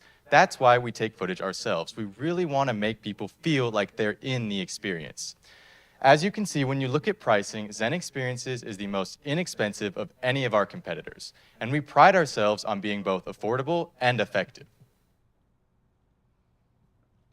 As you can see here, this is our market, but let's just talk about the service obtainable market. There are 85,000 students in Travis County, and we plan, by targeting their schools, to offer our VR solution to students in need of an accessible mental health sport. In our first year, we plan to just target the schools in Travis County, which is made up of 70 middle and high schools. In our second year, we plan to expand to the Dallas-Fort Worth area, and by our third year, we plan to cover all major cities in Texas. In our business-to-business model, where we're selling our headsets, which are MetaQuest 3 locked to our app, it is $539.99 per headset, plus $59.99 per year. We recommend that schools buy one headset for every 300 students they have to meet daily demands. In our business-to-consumer model, we have our app listed for free on the MetaQuest store with 2 free experiences. But if you want the full version, it's $59.99 a year or $6.99 a month. Next slide. Our financials, which are based off of a competitor with a similar business model, but we feel our numbers are conservative because of the immense growth in the mixed and virtual reality markets since their launch. Throughout these 3 years, we plan on selling over 2,500 headsets to different schools and help support over 800,000 students. All of these headsets will have the yearly recurring revenue for the subscription, plus we estimate that by year 3, we'll have 4,500 monthly subscribers. So Zen Experiences has already asked some of the programming students at our school to help develop our app. We've already created a handful of experiences to help our fellow stressed out teenagers. And we've already had an investor look at our company and give us an evaluation for $10,000. Looking to the future, we plan to pitch our product to the Lake Travis School Board in January of 2025, not only to implement our product into Lake Travis High School, but also to the middle schools surrounding. Additionally, soon after, we plan on implementing our product to surrounding school districts, and so we can spread our product as far as we can. We don't just plan on spreading it through Texas. We want to spread Zen Experiences all throughout the nation to help students reach their journey to relaxation. Thank you.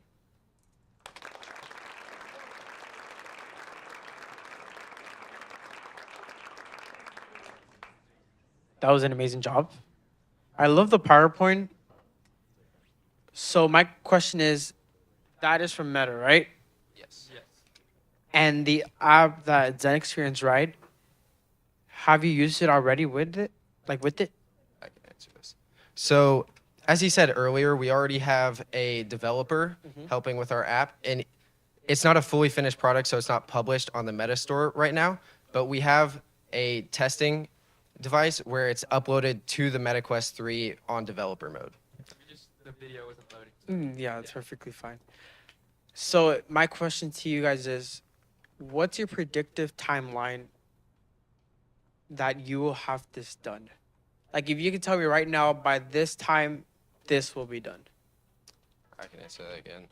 We already have pretty much a finished app, but I would say getting more experiences on it and getting approved by the Meta store, I would say about by January 2025. And that's when we plan on pitching to the school board. We wanted to wait until we were fully done so we could pitch it and implement it as soon as possible.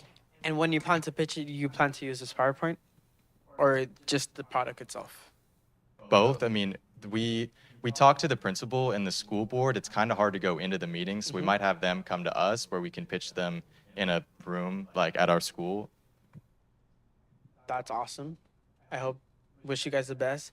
One thing I'll mention in the PowerPoint is you don't have to include like solution. You don't have to include problem. Give it more emphasis. Like, this is our problem that's going on.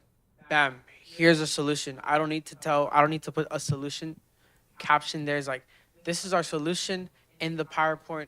This is what we're solving in this situation here. One thing I would give an advice is go ahead and add a timeline. I think, again, it's a school board. You want to impress, you want to make the biggest impression there when you're going to go and pitch there is put a small timeline of this is our accomplishments throughout. Again, you've been doing this for almost a year now. I'm pretty sure you guys have accomplished so much. You guys had an investor for $10,000, right? So yeah, go ahead and give it a timeline there. And again, you're going to go there, hey, this is what we're solving and we have facts to prove this. But overall, an amazing job. Yeah, just like to add on to what you said, another reason we're a little slow is because since last year we had to like kind of pivot our idea and add new members to the team. So we're kind of like starting out like just like entry level. But yeah, we surely have those ambitious goals for the future. So what's your current status in school? Like seniors, juniors? All seniors. seniors. What happens next year when you graduate? What are you going to do? So like our plan was that we kind of like grow the company until we graduate. And then when we're in college, it's going to be really hard, but hopefully wherever we go, we all try to find a way to implement it on our each prospective universities so that we get like the maximum spread and just keep the business growing that way. Yeah, and then I'd like to know the why. Why are you particular about this problem? Why? So, yeah, like, well, it's kind of personal for me, especially because I moved here my sophomore year from Iowa because my brother went to UT, and the whole family moved. And when I was here, I was new here. I didn't know anybody. Super sad. I didn't know anyone. And I knew that there was help, but I just didn't know how to find it. So, and I'm sure all of my teammates here, they all have their own experiences, but just kind of a mine, I felt lost, and something like this would have helped me immensely throughout high school. So just to kind of give like the solution to kids earlier on in an easier way. To add on to that, working with our teacher, we talked before we even really came up with what we were going to do to the social workers at our school. And they talked about how after a really stressful day, they'd turn the lights off in their room and put their head in their hands and just try to de-stress and imagine they were anywhere else. We want to give that to people, students specifically, but also the social worker at our school and whoever needs it. We want to give them the opportunity to go somewhere else to de-stress in a way that they couldn't normally do at school. So that's powerful. The why is really powerful, and I would include that in your presentation, right? It's tough because it's personal, I get it. But I believe its time has come. There are just too many students out there that are anxiety-ridden, and they've got a lot of bad thoughts in their brain, so I think this can really help. Good job. Thank you so much. Great pitch, you guys. So my question for you is related. I wonder, I know your app isn't finished yet, but have you found a way, you have a little bit of a prototype. Do you have any customer feedback yet? And I wonder what your customers have said. And related, do you have any advisors, maybe psychologists or somebody? Is there a way you could get validation that this might be an effective method to reduce teen anxiety? I can say something to start. So far, since we don't have a completely finished product on our MetaQuest 3, we can't really do any product testing yet, because if you do it like on a phone, you're really kind of still not like totally into it, and you kind of just get distracted easily. So we haven't done any product testing, but to lead on to what I said earlier, we've talked to the psychiatrists and social workers at our school and then told them our idea after we came up with it, and they loved it. They said that it was going to be super effective. They thought it would be a great way for them to de-stress, and also pitch to the students that they work with, because they see stressed out students every single day, and they think it would be a super effective way to help those students. So we've shown them the app. They think it's super cool. It's still a prototype, so it's not fully done, but they think where we're at is really great. Right. So, yeah, my advice to you would be to incorporate some of that, the validation from experts, especially because you're trying to deal with a mental health issue. That would be a powerful part of your pitch. And there are techniques. So I'm a hardware startup person myself. There are lots of customer validation techniques that you can use ahead of having a product. And I'd be happy to talk to you afterwards about how to maybe do it. Thank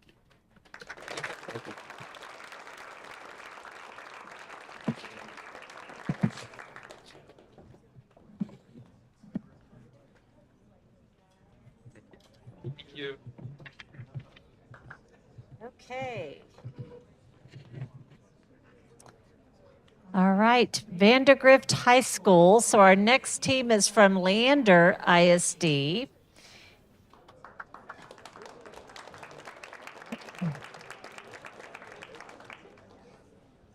Vandergrift High School. One of you going to hit the right arrow? Move it along. Okay. Hello. Good morning. We are Coco Cosmetics, Naturally Beautiful. I'm Taya, the CMO. Kelly Ryder has graduated, but she has moved on to hopefully helping us out in her college town. I'm Sophie Paul, the CFO. And I'm Devani Pacheco, the COO.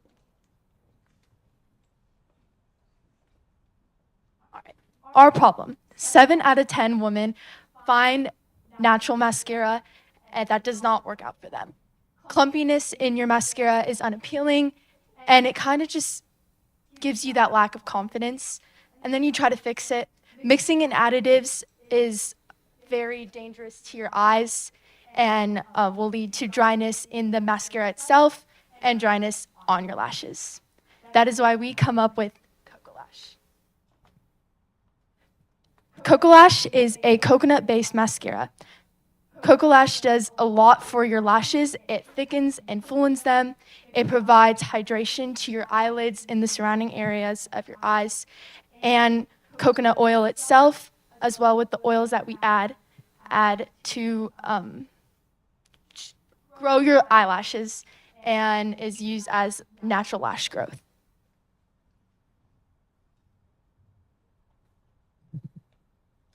This is our extensive ingredient list. After doing multiple rounds of testing, these ingredients all do one specific thing to the formula that we have found in other competing products.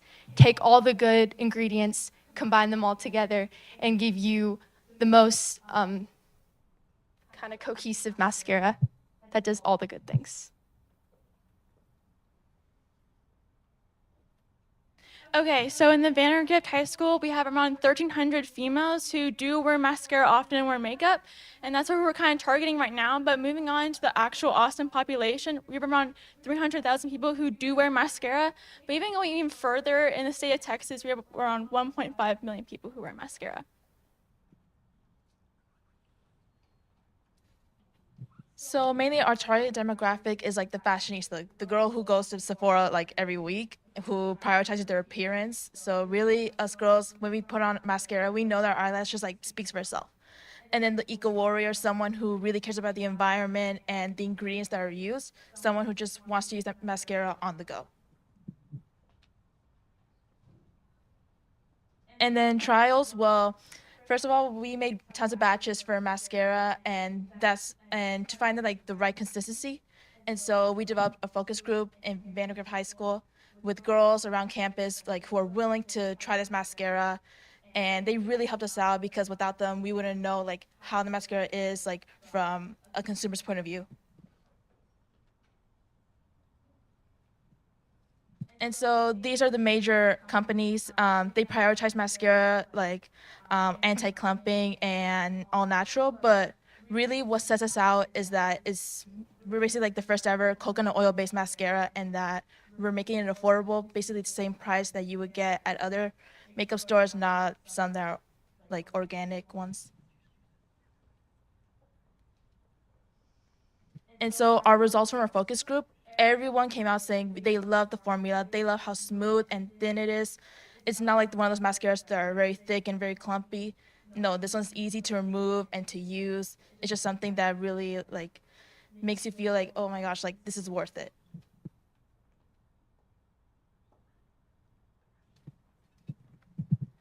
Okay, so it costs us 94 cents ingredients-wise to actually make the mascara, but then 75 cents for the actual tube.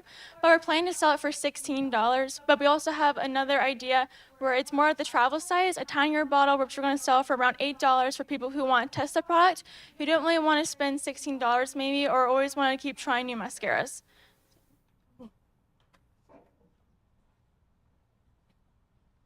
Okay, so here are our goals as a company. So in makeup brands, people become very loyal to the actual brand itself. They love the product. They want to wear it all the time and tell people all about it.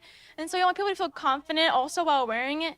When you wear mascara, you want to feel good. You want to look good. You want to actually look like yourself and not also like look like someone who you're not actually are. So as our goals, we want people to feel themselves truly and also feel confident and want to actually wear as much as they can. And then also we want to be environmentally friendly. We care about the environment, obviously, and we want people to also care about it as well as we make our product too. Okay, so here's our timeline for the next month. So in the month of November, we plan to sell 40 units of mascara to our local community. And then in the month of November to December, we have a local sales challenge at Vandergrift with the other accelerator groups. And in the month of December, we hope to officially launch our website so customers can have an easy access to our ingredients to even buy and just see who we are as a company.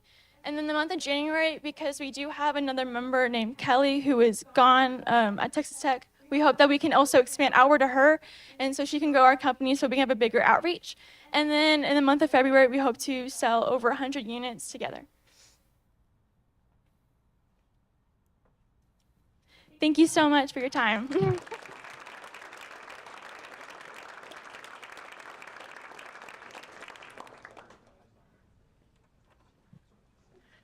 Thank you so much, you guys. That was a great pitch. I love what you're doing. First of all, a couple of areas that I think you did really well. I love that you all defined what your roles are on the team. That's so helpful when you have co-founders for mentors and investors to understand what role you play. And your branding is fantastic, which of course is going to be really important for a consumer brand. I have one piece of advice for you and one question. First, the question: what regulatory environment do you sit within? What kind of certifications do you need if you want to expand to kind of selling online?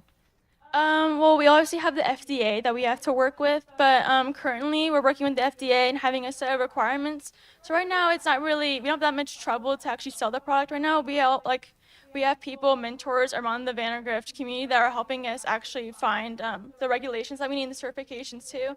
So yeah, with the FDA and stuff, we already have overcome that challenge basically, and we are ready to sell. That's great. That's great. You should put that in the pitch too, because I would imagine be a question. And then my piece of advice for you. So what's really great about mascara is that it's consumable, right? So you might consider a great way to grow a small startup is a subscription service. So your early adopters who are really passionate about your product will be your best supporters and might become subscribers. Thank you. So when we hear the word consumable and we hear subscription-based business, our brains have a happy dance because it's cha-ching, cha-ching. That means cash in the cash register, and we like that a lot, so that's good. I thought you had a really good presentation.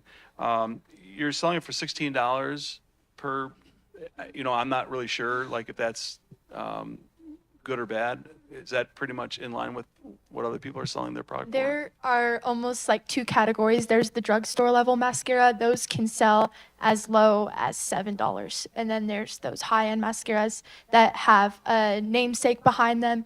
Those get really high in price, almost to $40. So we're trying to fit right in the middle range for what we are selling as being an organic good. We have that room to price it higher than drugstore, but we want to keep it very convenient for as many people as possible. Yeah. So you've got a really good margin. The $16 dollar purchase price less the $1.69. I think you had 94 cents in ingredients, and then 75 cents for the two. But there are other expenses that you'll have to put in that cost of goods sold, right? We're going to have employees. We're going to have gas and electricity and whatever. But you still got a very, very lucrative business there. When you said that you overcame the FDA, how did you overcome the FDA? Well, we spend like around like 3 to 4 weeks like going through the FDA. If you look it up, there's an FDA list of all the requirements that you have. So we have a huge entire spreadsheet with all the requirements that we have to have.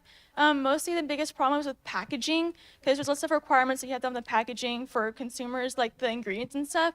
So that's also the importance of the website, because with the website you can look at the ingredients and not have to worry about the FDA as much.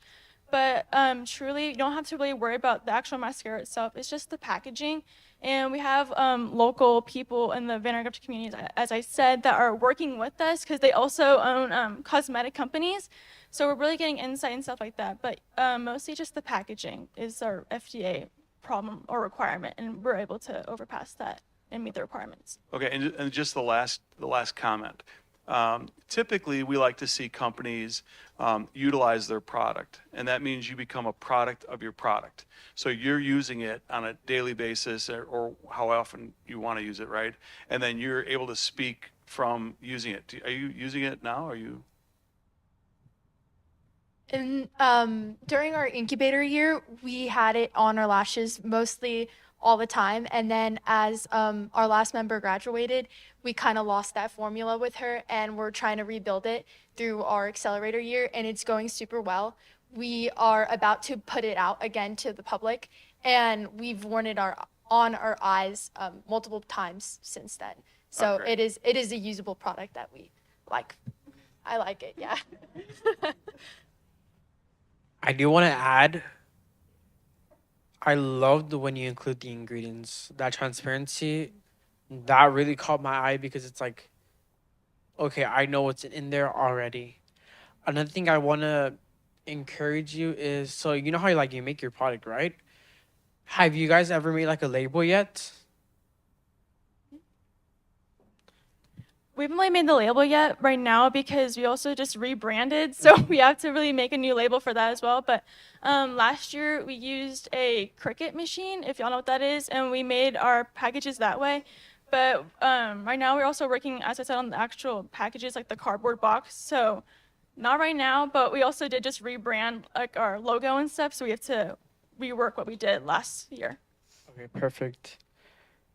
And then, so I personally do not know a lot about makeup, but how long will your product last compared to other mascaras? So mascara doesn't have an expiration date on the box anywhere that it has said it ends here. But the rough estimate of shelf life is kind of dependent on the person. Mascara will get clumpy over time. If you like yours less clumpy, then you will not use it for as long as the other person would use it. But the rough estimate is about 6-week period when you can kind of toss it, buy a new one, or continue that shelf life as long as you like it.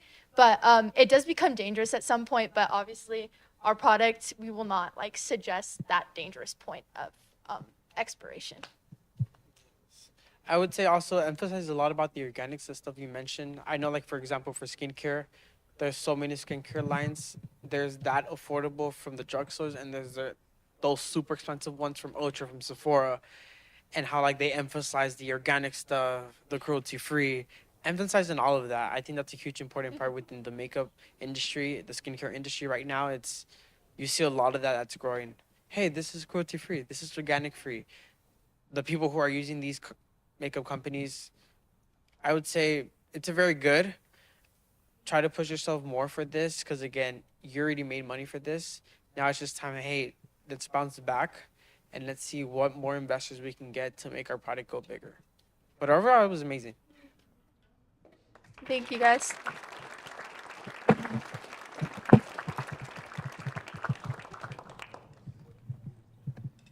Thank you. All right. And we have our last pitch today. Leander ISD as well, different high school. Vista Ridge High School.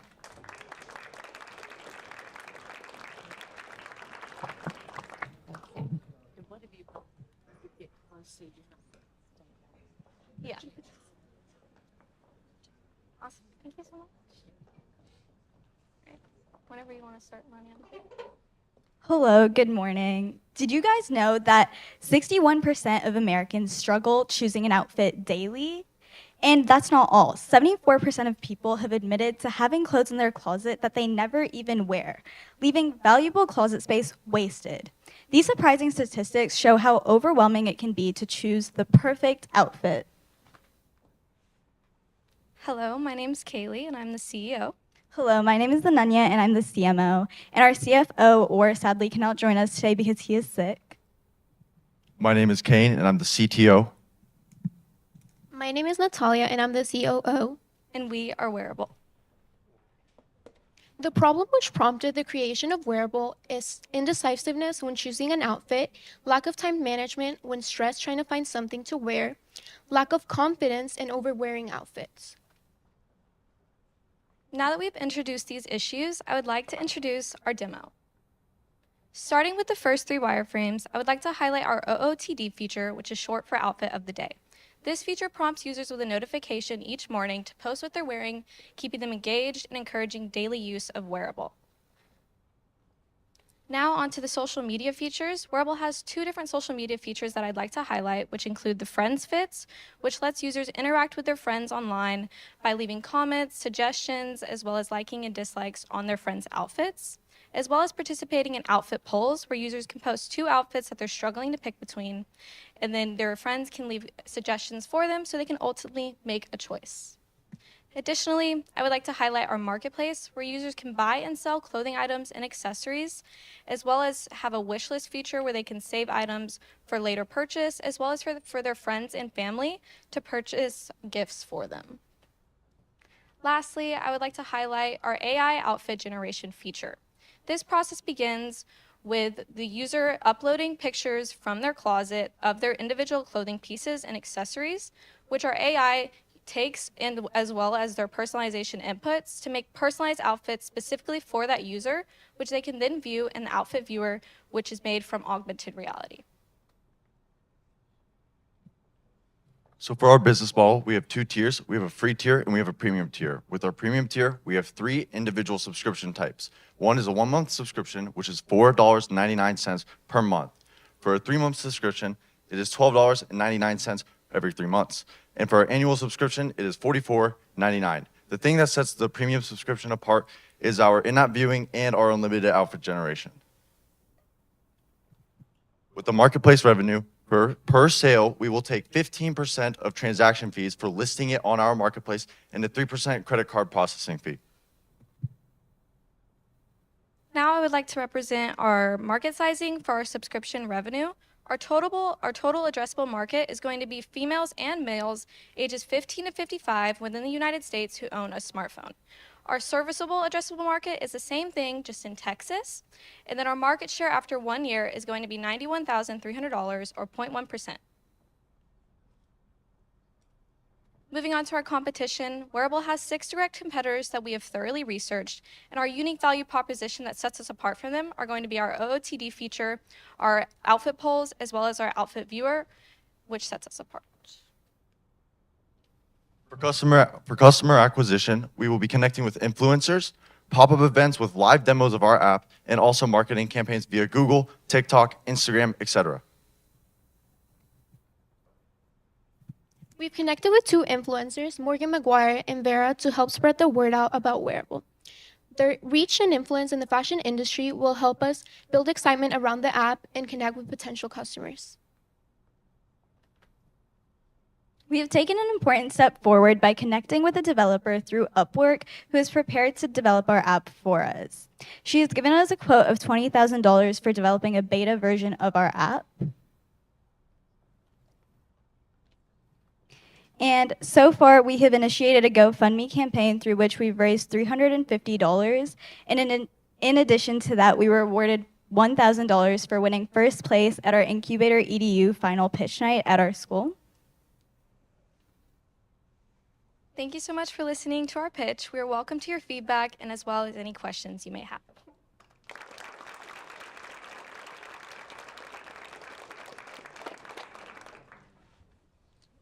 I like the idea. I like the PowerPoint and everything.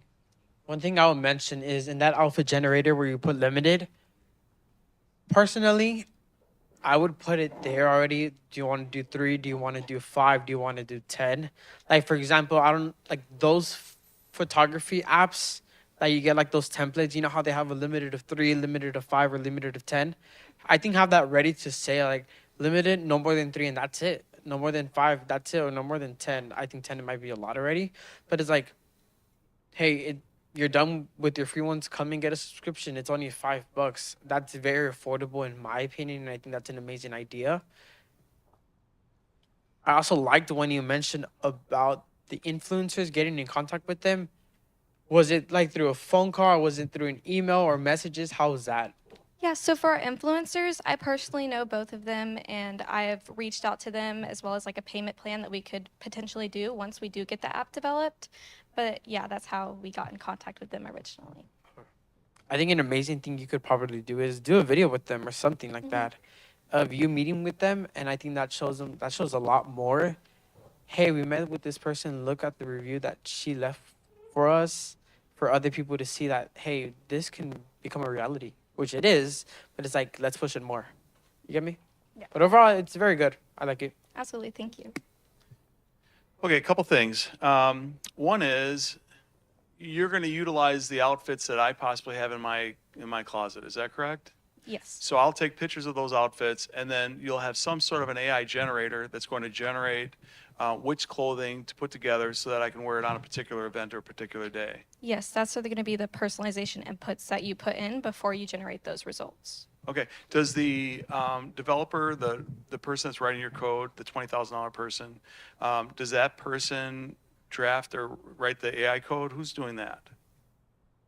We will be working, so our first phase, they'll be designing the general app, the social media part, all those integrations, and then that's the $20,000 quote. And then we'll be around an initial $10,000 to actually get the AI developed. We will either be going through them or a specific AI agency, but we're still looking into that. Okay, and I'm with Emilian. I love the fact that you have influencers because I think that can certainly add. How do we pay them?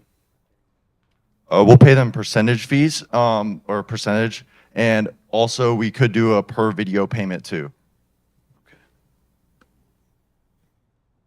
Great job, you guys. That was a very good pitch. My question is about you. You mentioned your target demographic. It's pretty broad. It's men and women from sort of 15 to 55, if I'm correct. Have you had any customer feedback yet? Yes, we have. So we've showed this demo through a Google form in which we had 60 respondents, which was our minimum viable product during incubator. And they were mainly fashion interested individuals, but our reach went just beyond like your 18 to 24-year-old like people. It can outreach as well as like to 55-year-olds who are still interested in fashion and making that difference. So we do know it's mainly like fashion conscious individuals or people seeking to be that. Right, so that sounds like a clue to me. It's the fashion conscious individuals, and I'll tell you, I mean, just focus group of one here. I'm a lady in her late 40s. I would love this. I love that you have influencers. I would love the inspiration and the ability to. But it's not just the stuff in my closet. Like, oh, can I buy something to look more like her? That might be an opportunity there. And so on that, the other thought is, so it's a consumer app. It's related to social. If you were to go out and raise money, one of the things you'd be measured on is engagement. How sticky this is, how often your user uses this, ideally daily. So what's going to make this sticky? So our OOTD feature, which I mentioned earlier, is going to be prompting those individuals with notifications every morning to post what they're wearing. And that's something that people already do on other social media apps like Snapchat and Instagram.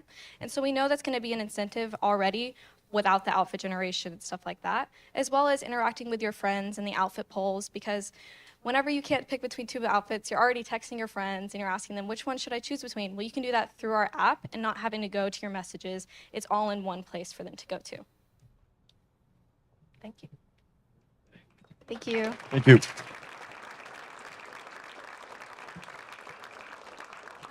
Guys, thank you, thank you. Oh my gosh.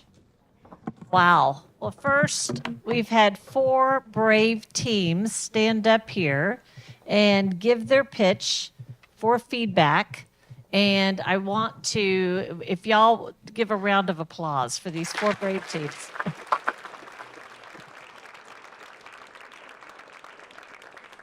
All right.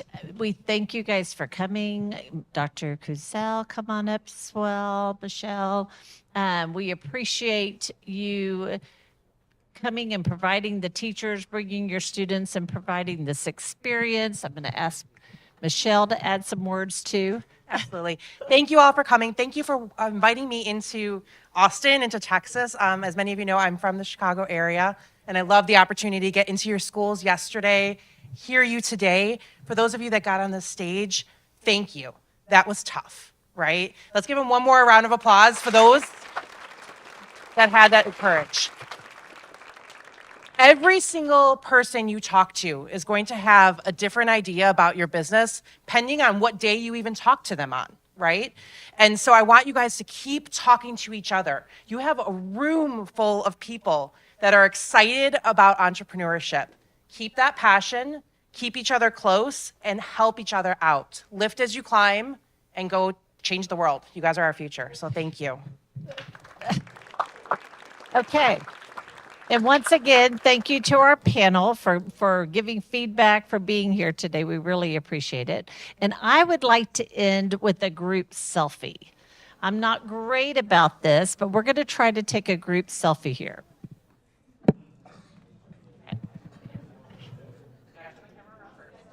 All